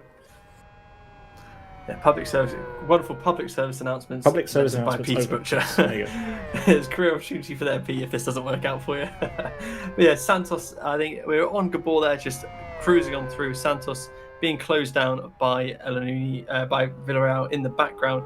Looked like someone had made a bit of mistake there on the grass as just a few corners ago. It span off into the barrier at some point. Not sure what happened there, but we were certain it's not Imran Mazar because he is still not really on the hunt for Gabor anymore. He's more just trying to hold his position. He's got a 12-second margin back to this man, Ayoub El Anouni, who's rounding out our podium and is on a hunt, but of course has Santos behind him, who he did overtake briefly. But the man who could disrupt Ayoub's party is Villarreal, who's been closing very quickly and is now coming onto the back towards of Santos. Of course, with this, we know Villarreal tops out quite quickly down the back straight. Yeah, that's true. So he's might find it a bit of a struggle to get on past Santos with this going forward. Yeah, well, let's listen. Let's see how high in the rev range he goes. He will shift to 7th. He's got his car geared to 7th gear. This straight is slightly shorter than the main home straight, but he's creeping to the end of the revs. But you know that home straight is so fast. Maybe all the drivers are struggling with this today. He has closed up to the back of Santos, so let's ride with him as we finish this lap. Again, Santos a bit twitchy out of turn 15 as we then run down towards the final corner. Let's see if Villarreal can. Let's see what his commitment's like. Is it the same as Gabor? Can he close up to the back of Santos before that all-important home straight? Santos is so wide. That's unbelievable. Villarreal was wide, but Santos was even wider. But clearly a little bit more tentative. Villarreal's there, but he's not quite in the slipstream, is he? We might have a sniff, Tom, towards the end, but it's not going to be close enough. Yeah, I don't think so too. I know Santos is topping out. He's not even topped out yet. His car's doing 323 k's down the start finish there, absolutely flying. Where I think Villarreal tops out about 321, so it could be quite vulnerable and difficult for Villarreal there. But definitely in the other straights is where he's going to have to make his opportunities and make it count with the slightly shorter gearing he's got. Yeah, absolutely awesome stuff. As we watch from the overhead camera shots, if you like the cameras today, then you can thank Chris McElroy for those. He's given us a lot of cameras today, Tom, to play with. So that's nice to see the different angles that we don't normally get to see of AS5. Yeah, we had a lot for Singapore last week, and we've got a lot again here. Just absolutely incredible to watch these drivers come through the undulations this track really has, and just a lot of these blind turning points where you haven't quite hit the middle camber of the corner yet, and it's going to change again as soon as you get over it. But the camera angles just show how wonderfully these cars get through there and reposition as they land, do the turn-ins for the next ones, and just shows how much commitment a lot of these drivers have to just sort of throw the car in and just know it's going to stick and get them round. It's wonderful. This, I think, is going to be the opportunity for Villarreal now. Better run through the corner, tuck in the slipstream, but it's all about, is he going to have the overall speed limit? Is the gearing? There he is. He was looking at it. He was tempted, but he turned back out. So close in the background there. Nearly went into the back of him, but luckily got the car stopped just in time. I think quite possibly has the opportunity to make a run now. Turn 16 and 7. It's huge. Lit up the rear. Santos not going to help his cause, but I don't think it's going to change too much right now, as he's not really got the opportunity to make a move. As I say that, he pulls to the outside towards turn 18. It does the move round the outside and then turns in. But of course, it's going to be vulnerable now because Santos has the really long gearing down the back start finish straight here. So it's whether he can stick in there and just use all of that, or if he's already dropped out the slipstream. He's lost the slipstream, Tom. It's all over. It's too late. He's lost that slipstream, and that's a great move from Villarreal, who's proven time and time again today that he's on the pace in this race, and he's up to P4, one step off the podium. An error again from Santos there out of the chicane, and one error from Ayoub El Anouni, and the face of this race could change completely, as car number 9 could be in with a shot of a podium. There's Ayoub, top a shot there. He's not far ahead. He's not too far ahead, Tom. Yeah, it's a close one. He's not really had the opportunity to pull away. He's struggled a little bit to beat the pace that Villarreal's got and try and close in. He's pulled a couple of seconds on Imran ahead, but I wonder if Azar's just chilling and relaxing, not really relaxing, but just managing the car at the minute. Here we go, Perez, fuel only. He's going to have to do another stop, which will happen later on, I'm sure, onto the R4s. And I'm just wondering, trying to think in my head now, who's left to change onto R4s, and out of those, who's also already completed their tyre stops and onto the R3s. So they're on the R3s and not have to worry. I know Sarah is one of those people, but he is so far out of contention now for an opportunity ahead, Pete. Yeah, he is indeed. Sarah is, well, probably reeling, actually, wondering what today could have been. He's still in the race, of course. He's going to try and score some important points for the Fragmasters team here. But yeah, P6 is not where they would have wanted to be. Unfortunate that we saw Zdravko Topolniak regrettably retire from the race around here because of an internet connection that dropped out. But these are the sorts of things we have to contend with in online racing. The physical connection between you and the server, or sometimes the Wi-Fi signal. These are things that we cannot always control, and that's just a shame. Yeah, definitely not quite what you want to be seeing. The 3 Fragmaster cars started this race. First of those, the 4 was Daniel Nakastik, who had an unfortunate issue, and then moved on to Zdravko, who had that Wi-Fi connectivity internet issue, who just unfortunately did drop out. But just left with Santu Sara to hold the flag and hold the charge for the Fragmaster Championship attempt now, which doing his best he can with but a big margin ahead of him, and Perez there right behind him. So it's going to be a fight to the end for him. Well, indeed, as we continue watching Sarah complete this lap, he's coming around the final corner now, but it's just an enormous deficit to the cars ahead. 49-second gap looks pretty insurmountable, but we've already lost a bunch of cars. Who knows what's going to happen towards the end of the race? Still plenty of drivers need to serve pit stops to change the compound. Everybody currently running the R3s, but a number of drivers will have to run at least the R4, Tom, because they have to change a compound at some point during the race. And most drivers have only topped up with fuel. Yeah, just here in the top 3, Magic and Rosa. So the top 3 and the bottom 2 are the ones who need to change onto the R4s. Talk about changing. Rosa has just overtaken Magic, because I think Magic's just made a pit stop there. So I wonder if Magic's now going to do the change onto the R4s, or if it's maybe a fuel stop. But I think, there we go. Change onto the R4s done. 9 or so laps, I think. So Gabor's probably going to come for a lap now, because it's a long time stationary. Interesting to see where he is and if that is happening. And there we go. I think that was Gabor just flying past there at pit exit. So there you go. Magic now a lap down on Gabor as we see it for confirmation. Gabor ahead now. So 9 laps to go for everyone, and that's it. I think 9 laps to go. Sorry for Magic. 9 or 10. I'm getting confused. My math's not working today. Pete, take over. 10 to go, including this one, Tom. But yeah, as we watch Gabor, Magic now on the R4s, so the first of the drivers, perfect timing to switch over to the R4s at the end of this race. Of course, we've had all the drivers on R3s for some time now, since pretty early on. There was a safety car for the drivers to decide whether to come in. Sarah was one of the cars that did not come in, so he is going to have to be changing those tyres at some point too. In fact he has changed tyres. He changed them later on, but yeah, our top 3 at least are yet to change as we continue to watch Gabor coming around to the back straight here. There he goes, beautiful sound. But he's completely on his own. He's got a 24-second gap behind, and not really much to worry about.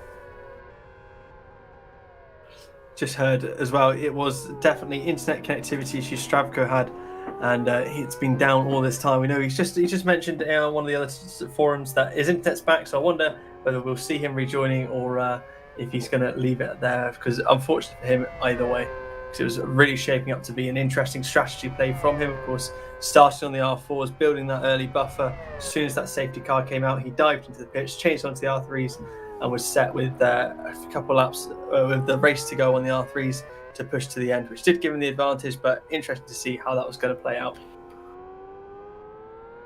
Yeah, just a reminder that you can vote for your driver of the day at some point between now and when the final driver crosses the line. We're watching Imran Azar, who's done a pretty good job so far. He's kept himself relatively out of trouble, but currently running around in P number 2. We're going to get a quick look at what the poll currently looks like. It's Gabor, Imran, and Yassin Badal with 3 apiece by the looks of it. Yeah, Yassin on there with he was quite an early retirement, of course, had that involved in that huge accident early on, but then got the car repaired and back out on track before unfortunately retiring shortly after that. I've just been watching sort of on the side of my screen. We've been seeing Villarreal closing in on Ayoub. He's now just under a second and a half behind him, but Santos there holding in as well in the background, just under 2 seconds behind. So it's shaping up now. 8 laps to go, and shaping up to be a very interesting finish. Yeah, well spotted actually. The gap definitely has come down between Villarreal and Ayoub. 1.4 seconds. We're definitely going to be in for something here. There's likely to be at least a fight for the final podium position, which is something definitely to look forward to in the final few laps around Aston Grand Prix Reversed. This is round 4 of a 5-round championship. That means that there is still time to enter and bulk up our grid here in LFS if you fancy it. The final round will be taking place at Kyoto Grand Prix Long Reversed on June 11th. So please, if you feel like it, join us for that. It's going to be great. We apparently have had a few more votes for Badal in the poll. So just like the real F1, Tom, we've got some meme votes coming in.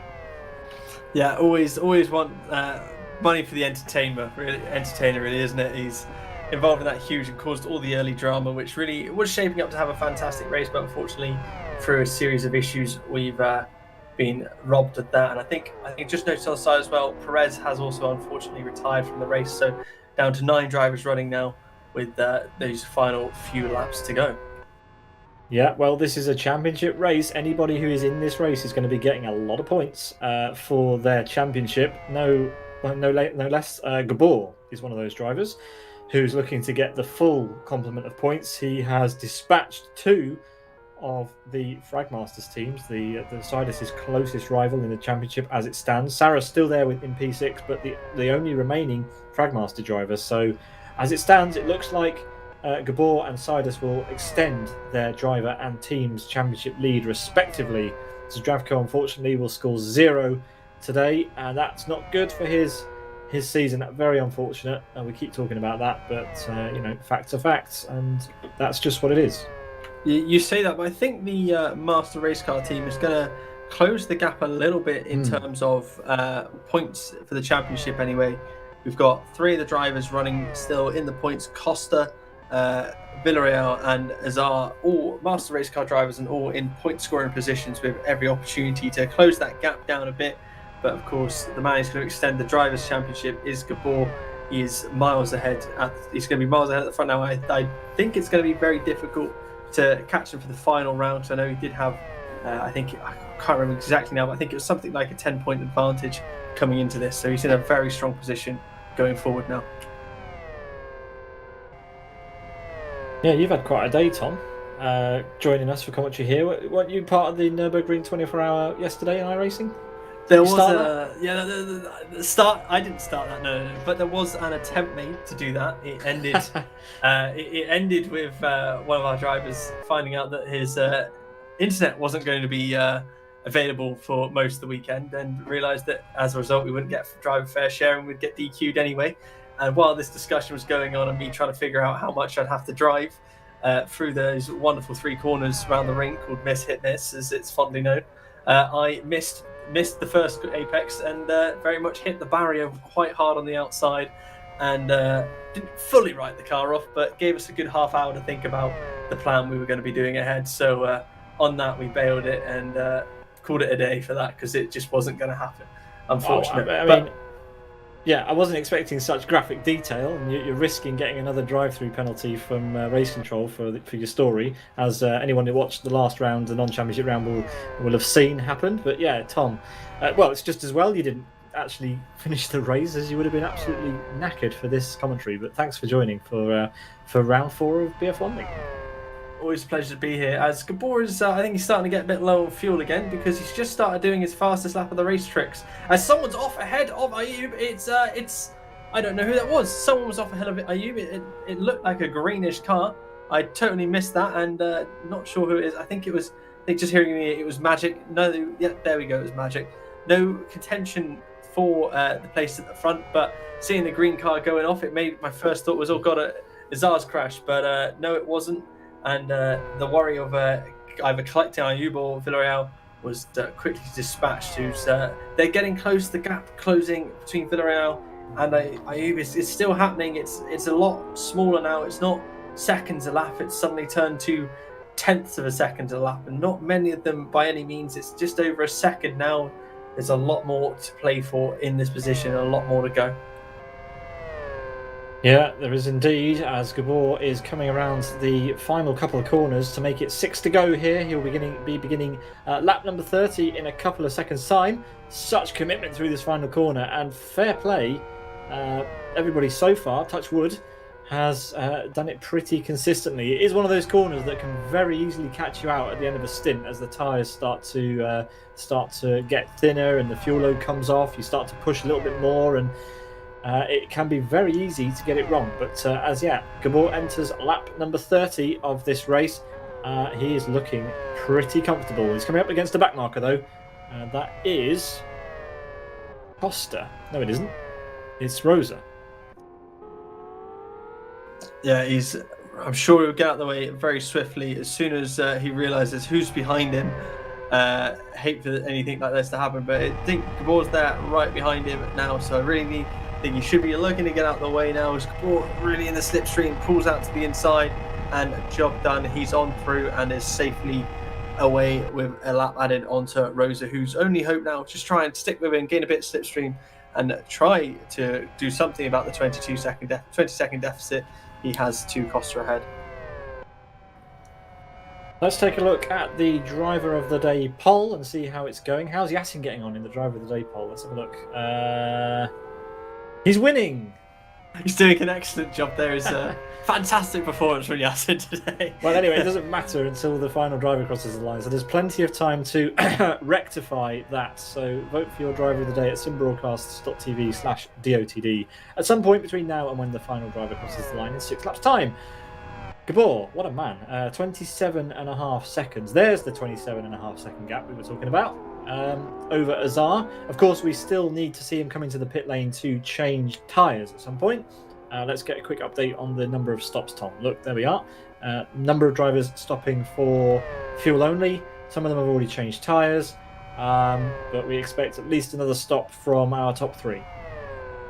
Yeah, just having a little bit of side information from Stravko on the background as well. We mentioned he'd done some aggressive fuel saving early on, and he's just confirmed to me now that he had saved enough fuel to just do one more pit stop. So he had the opportunity to just do that one full race speed stop, which would have saved him 20 or so seconds with it being absolutely flat out there. So it's a great shame to see that, and I think Yasin has just reconnected to the server to hopefully drive to the end and claim that driver of the day, as Gabor has just set a 2 minutes 6.05, and that time there is faster than most people did as their qualifying lap. So I think Gabor is going to be going again, so it's going to be interesting to see if he can beat his qualifying lap while in race trim, or if next lap he's in the pits to change tyres. But something that I don't think we've quite been paying too much attention to is Villarreal now has closed right up the gap to Ayub, and I think will either be this lap or next lap be looking at getting slipstream. Ayub already looking at going defensive and trying to stay away from him and prevent him from getting any more, but just he's so close now. He's going to be smelling those exhaust fumes and looking to make the opportunity in the move in the next lap or two now. Yeah, well, indeed. This is probably the last time we're going to see Gabor in a while. So here he is, and here he isn't. This is Azar in P2. This is going to be the focus of our camera action for the next few laps, Tom. It's going to be Ayub El-Hanouni, the number 25, driving for Born to Race, fighting with Villarreal here, the number 9, who is driving for the Master Race Car team, I believe. Here we go. as it's starting to get pretty close. Yeah, it's been a battle that's been on the brew. It's been developing slowly. Oh, Villarreal, huge twitch there, but managing to hold it. He's been closing 10th at a time per sector, just getting it closer and closer. I know he's got quite a long gearing, I've actually noticed.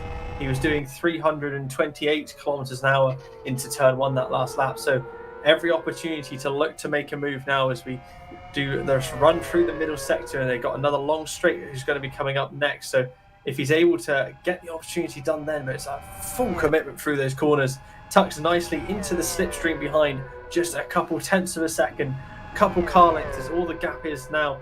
He's not going to have any time to make a move here, but it looks like Ayoub is thinking, does he need to be going defensive at any point here? He's going to know this car is going to be filled in his mirrors. He's going to have to, he needs to keep it out of his head unless he sees he's going to make a move. He's going to be vulnerable into turn 1, and that's what I'm thinking this move's going to make. We've seen him do the move into turn 18 here, but realistically it's going to be turn 1 where he's going to be making this opportunity count. He needs to just get his full commitment through the corner here. Both drivers need the best entry they can, carry as much speed as possible to really run down to turn 1 there. Ayoub with a fantastic run through turn 18. Didn't have any sort of drop back, but Villarreal, I think, has had a little bit better exit. He's closing in definitely a little bit, not by much though. We can see what the gap is as we cross the line here. It's just half a second is the gap, so he's going to be in that slipstream right at the top of the rev ranges, and I think he's got a bit more confidence into turn 1 there, and definitely does really well on the exit. Pete, where are you thinking this is going to happen? Well, as Villarreal gets a bit sideways through turn 4, sorry. Just before I go into that, if anyone's wondering who this Villarreal person is for a Master Race car, it's Happy D. Of course, in NDR events and Master Race Cars BF1 League being one of the NDR sanctioned events, we use real names. So some of the nicknames that we're used to seeing on our broadcasts and in the community aren't the ones we've got to crash again at turn 1. It's Magic having a lot of trouble with the first chicane, it seems. That was hard. The front end of that car completely destroyed. That's going to be a tricky couple of laps to the end. Back to Happy D. Villarreal here, the number 9 for Master Race Car. He is dropping back again from Ayoub, Tom?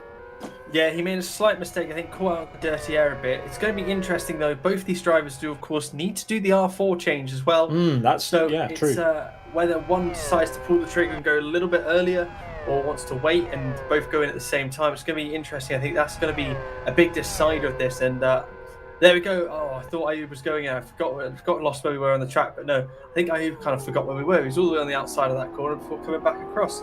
There we go. Caborzos just crossed the line for 3 laps to go.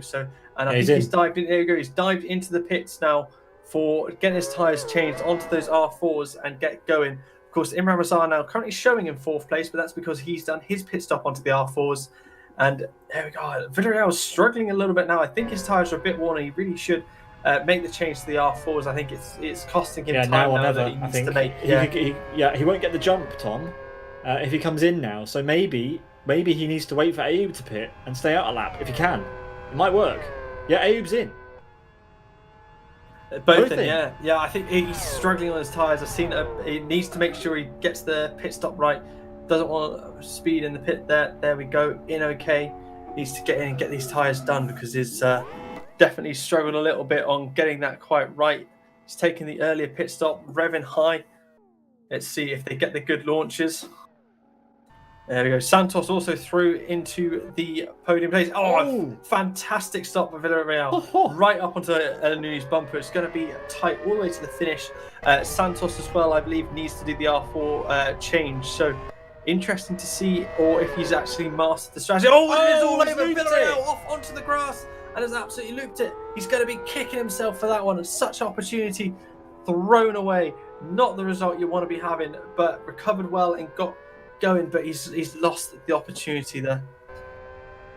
We have a flat tyre on Costa's car. From bad to worse to even worse for the number 46. Rafael Costa has to come into the pit lane with a flat. Oh, he's got to slow it down. Yeah, wonderful there, Pete. Great description of exactly what happened there. He gets into the pits and is going to be changing. I think he needs to change to the R4 anyway. So the damage is done to his race. I think he's changed onto a set of There we go. He's gone on to R4s. Could have gone on to R2. He's only had a couple of laps to go. But onto the R4s. The finish of the race. Oh, this is magic there. Style Huge points. sideways. Is he going to keep it out of the barrier? Yes, he does. Just about. Definitely not the fastest way to do it, but definitely the most showboaty way to do it. As I don't know. I need to double check behind, but I think Santos might have pulled a blinder with the tyres here. I'll just wait to hear if that's confirmed or not on the background. But if he has, he's worked wonderfully to get himself a podium position and is close to striking ahead. But we'll have to find out shortly. I think he has done the tyre change. Yeah, he's good. He's got 4 seconds to catch the in-round, which I don't think is going to happen. But he's done a fantastic job to get himself up onto the podium here, and he's gapped plenty of time back to Ayoub El-Nouni. And so he's in a very strong position for claiming that podium there. So absolute blinder by Santos that I didn't see coming. And there we go. Driver of the day pole still. Yassin Badel leading the way over Gabor into Magic there in second. Name was backwards. Caught me out. And Imran Azar there on the board as well. Fantastic drive from him. It's been very boring. We haven't really showed him. And I say that just because he's done an excellent job of not doing anything dramatic and costing himself any damage to his race there. So it's going to be interesting to see how this winds out.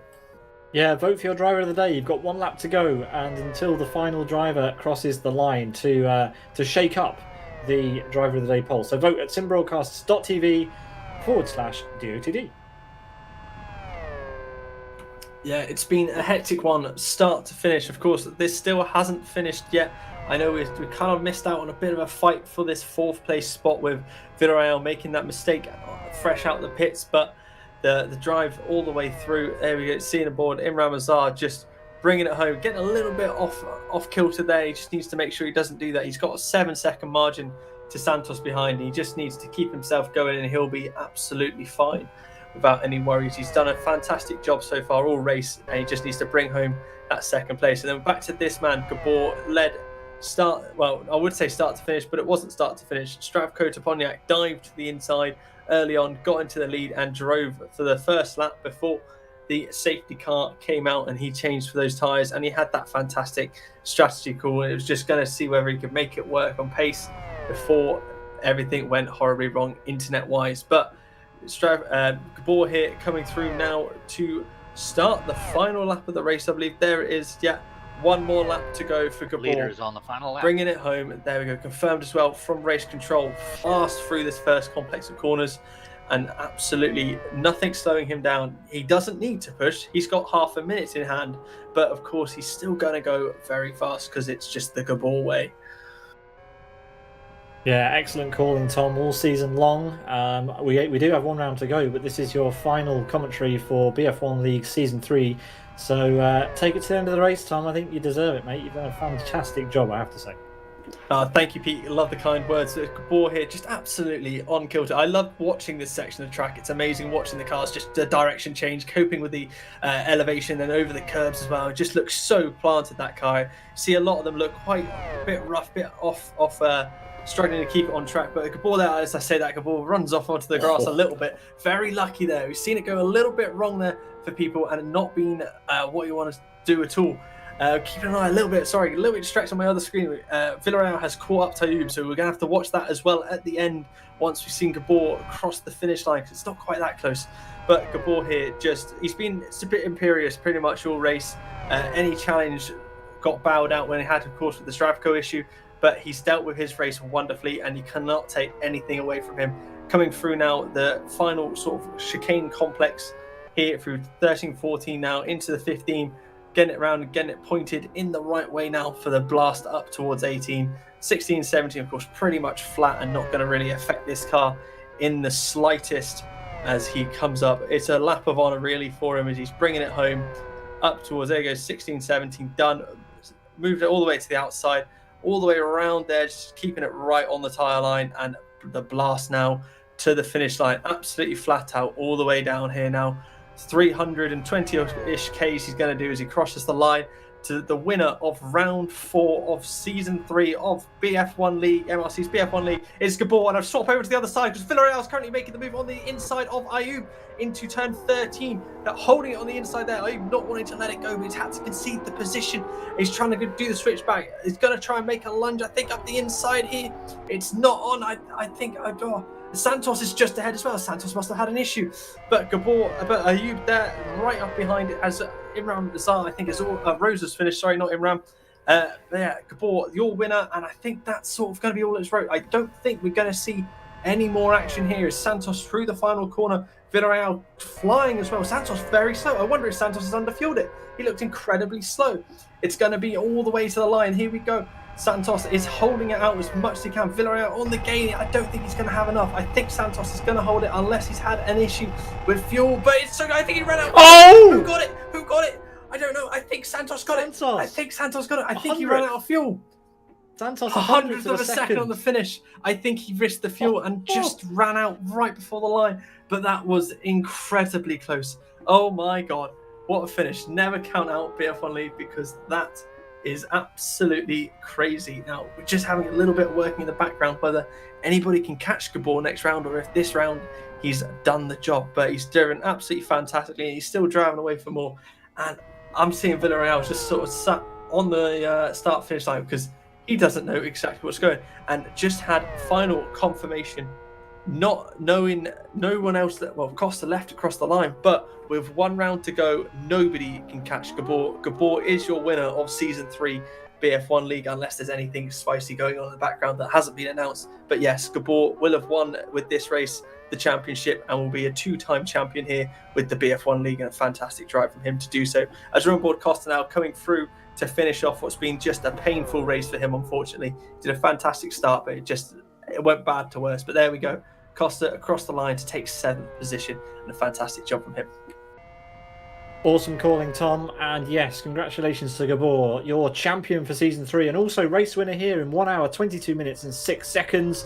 Azar takes 2nd place by a whopping half a minute behind Gabor. That's the speed he was travelling today. Unbelievable. Don't take anything away from Azar. Well-deserved 2nd place there. As you said, Tom, he kept it out of trouble and gets another fantastic result, but still denied a win in BF1 League in championship rounds this season. Igor Santos takes the 3rd place on the podium by 1/100th of a second after underfueling the car, it seems, and pipping Villarreal by a hair in a dramatic finish there. Villarreal had a dramatic final lap himself, getting the jump on Ayub El Hanouni. A fantastic move and crucial points for MRC ahead of B2R there.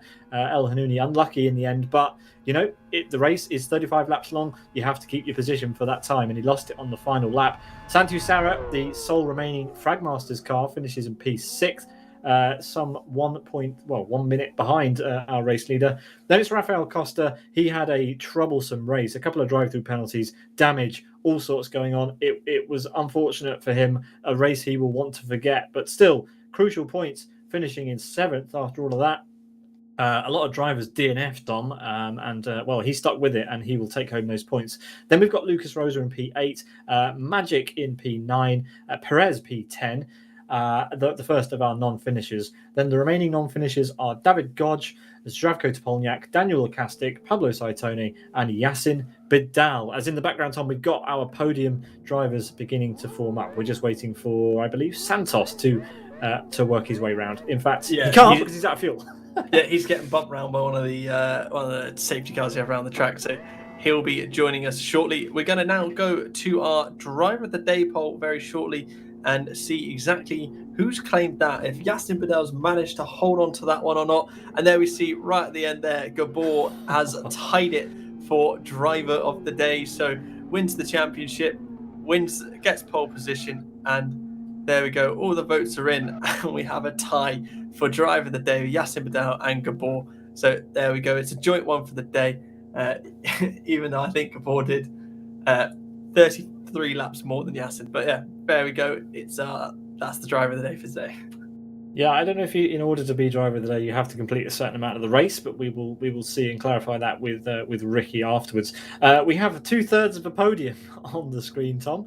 Just waiting then for Santos to work his way round. The confirmation then that 75% of the race distance is required for a driver of the day poll to stand, so therefore Gabor has it. Oh, sorry, that was for points. Anyway, we will confirm it afterwards. Either way, Gabor was at the top of the list, so he can have it in our eyes. Well, we've got two drivers, Tom. We've got Azar there in second place and Gabor, but we'll just wait a little bit before we get our podium photo. Santos is currently being pushed around by Jonathan Palmer, so this could be a while. So we can talk in the background while this is happening. Yeah, he'll join us shortly. Rick's pushing him, not Jonathan Palmer. Rick's got him. I think they're on the way into. I don't know actually. I think coming up to the hairpin now at turn 15. So we're into the final sector anyway. So they're nearly there. We'll get him shortly. Unorthodox scenes here as a pace car is pushing and the F1 car is cutting the chicanes, but we love sim racing for that, don't we? It's all fine. As we take a look then at our two drivers, we will wait around a little bit as well, Tom, to see if we've got any interviews after this round. We normally hear from the likes of Azar and Santu sometimes jumps in. We'll wait around and see who we can get a hold of.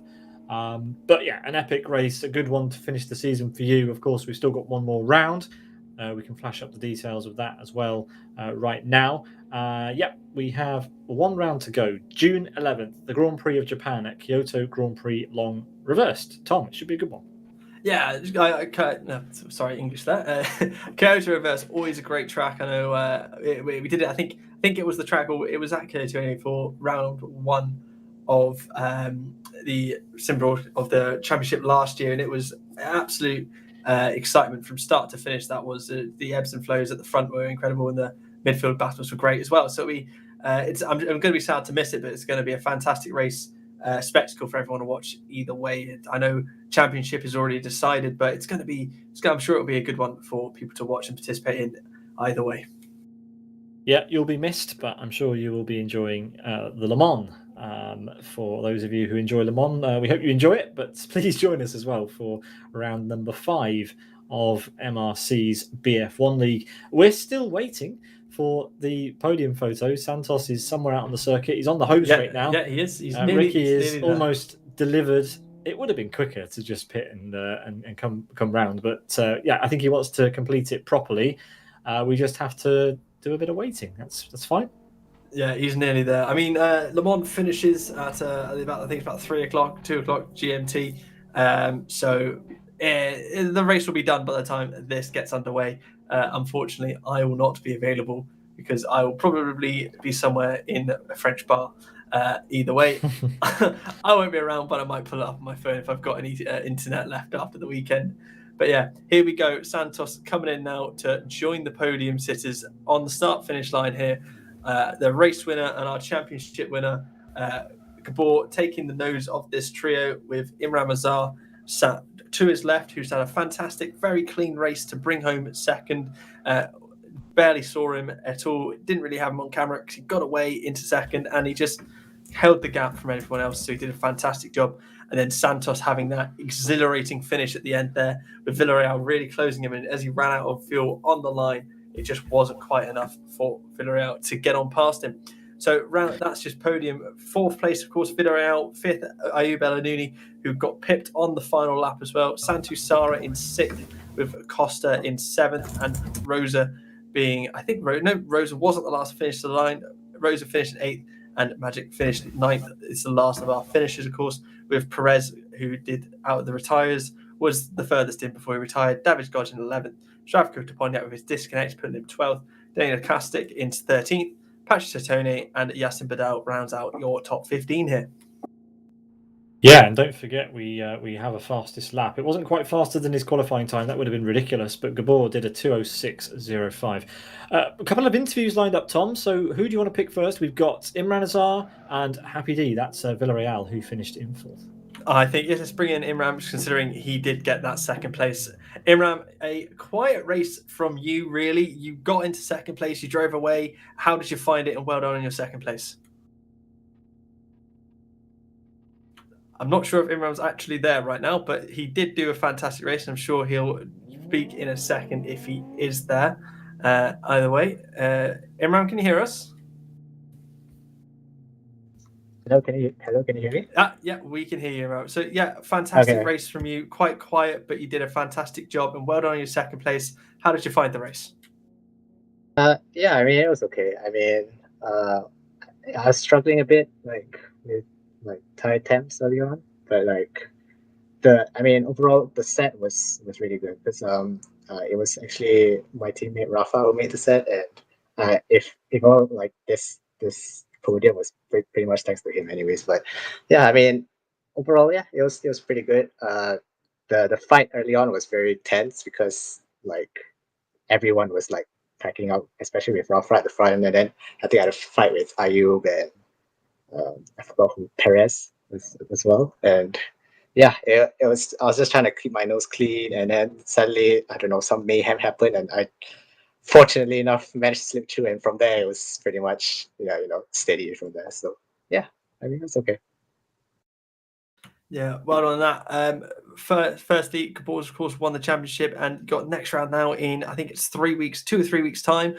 Are you looking forward to the next race, and are you going to plan to go for a race win next time out? Yeah, definitely, I'll try my best to attend. Race win, a tough one, especially with how fast Gabor is and how fast probably the likes of Number as well. Yeah, they those two are probably a level higher than me, definitely. So, I mean, all in all, it's just I'm just here to have fun. Overall, yeah, it was a fun race, anyways. Yeah. Well, thank you very much for that, Imran. That was awesome, and yeah, it's going to be a fun final round of the season to bring this one to a close. You've been scoring pretty consistently, and I'm sure you're going to be jumping up the board this evening. Obviously, with Gabor having clinched the championship, it's going to be pretty tight. But you're going to be back to try and hold on to your position. So we hope to see you next time in 4 weeks' time on June 11th. Yep. All right. See you guys too. All right. Cheers. Have a good one. Tom, who do you want to talk to next? We've got Rafael Costa and Happy D. Let's bring in Villarreal after that absolutely crazy finish. Villarreal, well done on producing an incredibly exciting finish. I know you had a great race. Unfortunate with your spin after your tyre change to then lose the time there, but that run to the finish line, tell us about it. Oh, well, the first safety car, it was a huge mistake I did. I ran in the back of Rags and I found myself last, so it was just a catching up game through there. I saw numbers, so I was doing my best to try to stay with him, and I was, and then he just disappeared. But all in all, I was really just trying to be consistent and save my suspension because the curbs are really brutal. And halfway I saw it was good, then I just started pushing hard and was surprised by the pace. Yeah, we saw you sort of turned the wick up a bit, and suddenly it went from he's there to he's done an overtake, and another one, he's coming on through. So it was very exciting watching you I was watching it slowly tick down. You catching Ayub by about a tenth every sector, I think it was at one point, and so I was there this battle's coming in for the end, and then suddenly Ayub made that mistake. You got past him, and then of course it was the hunt for third. And how were those final couple of laps in your head? I'm still out of breath, actually. So, like I said, when I was catching Ayub, and then 2 laps before the last pit stop, I don't know, I got too close, and something about it just threw off the balance a little bit. And my pit stop was a little faster than his, so I exited right behind him, but I got a little too greedy and lost the nose and spun, and still didn't want to give up. Never give up until the race flag. You've driven past the flag. You'd never give up. And that cross across the line, I didn't know who got it. I don't think Pete knew who had it. We were all just sat there going, who got it, and then it worked out, and it was absolutely spectacular. But next round in 4 weeks' time, how are you feeling towards that? Really excited. Like I said, this is a lot of fun. Sometimes I can't make it because work and stuff, but this was a blast. Like I said, as soon as I passed Ayub in the last lap, I saw Igo literally right ahead, and I was like, oh man, I'm really mad about spinning. But I don't know, Rafa had really good pace. Like I said, we made the set and tweaked on a little bit, and we're really happy. So we were really looking forward to the race. Yeah, well, you guys did a fantastic job, really, all day, and I think all three of you, had a great showing. I know Costa got incredibly unlucky with some of the incidents he picked up during the event, and he was on for a great run, and I think he ended up with 2 or 3 drive-throughs, which was very unfortunate for him and really cost him the opportunity to strike ahead. But we'll see in a second. Just wondering if Pete has any more questions for you. I'm okay. I'm just congratulations. It was a really fun finish. It was pretty tight. Obviously, the move on Ayub on the final lap. I want to congratulate you for that, because that was brewing for a long time, and Tom called it perfectly. He thought it was going to get close towards the end, and just on the final lap, just as you were entering the final sector, you made it stick. That must have felt great. Yeah. Leading up to that, that moment. Exiting that quick left-hander, I had like the tiniest sniff to Ayub, but by the time I was beside, I was revving, so I'm like, okay, let's just not die in this corner, and I give plenty space, and so did he. It was good racing. Yeah, awesome stuff. Thanks very much for the insight there.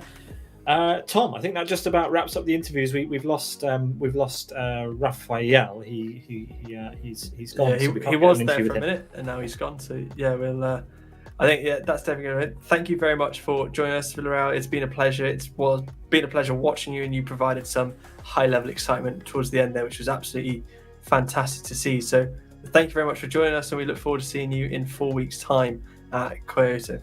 It was a lot of fun. Thank you, guys. Thank you very much. We are going to attempt to pull up a replay of the safety car incident. Sorry, not safety car incident. Gabor had a bit of a wobble, so we're going to try and get that on the stream for you. We'll have a look, see what's going on. I think we found roughly the right place on the replay, so we'll have a look. I think this is the right place. He had a bit of a wobble, apparently. There we go. Okay, it was a bit sketchy that Tom, but not too bad. He held it. It was recovered. Yeah, I think for a lot that was definitely a brown pants moment. But he did a fantastic job to hold that. I think myself would have ended up the wrong way up after that one, or panicking into the wall afterwards, trying to figure out what happened. So yeah.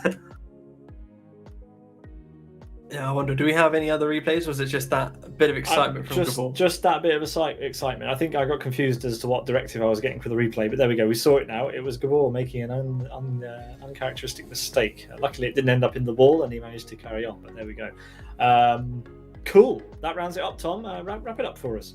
Yeah, thank you everyone for joining us. It's been an absolutely crazy race here at Aston. It's been excitement from start to finish, from the safety car at the start to that last lap battle, overtakes and fights all the way to the finish line here. So thank you all for joining us for round 4 here at Aston. Of course, next time out is Kyoto Long Reverse on June 11th in 4 weeks' time for the final round of the championship. Yes, we've crowned our champion today, but there's still very much to play for, especially with the teams championships there. So all the action is still to come in 4 weeks' time. Thank you everyone once again for joining us with the race directors, all the work they did, the guys here on the background, especially Elmo and Pete, juggling commentary and working with the cameras. It's been a fantastic job there. And thank you everyone for joining us here. We've been Sim Broadcast. I've been Tom Jones, and thank you everyone for joining. I hate to cut you off, Tom, and I hate to carry on when unsolicited carrying on, but I'm being called out in the chat, and I don't like being called out I like to please. People are asking for that on board, so here it is.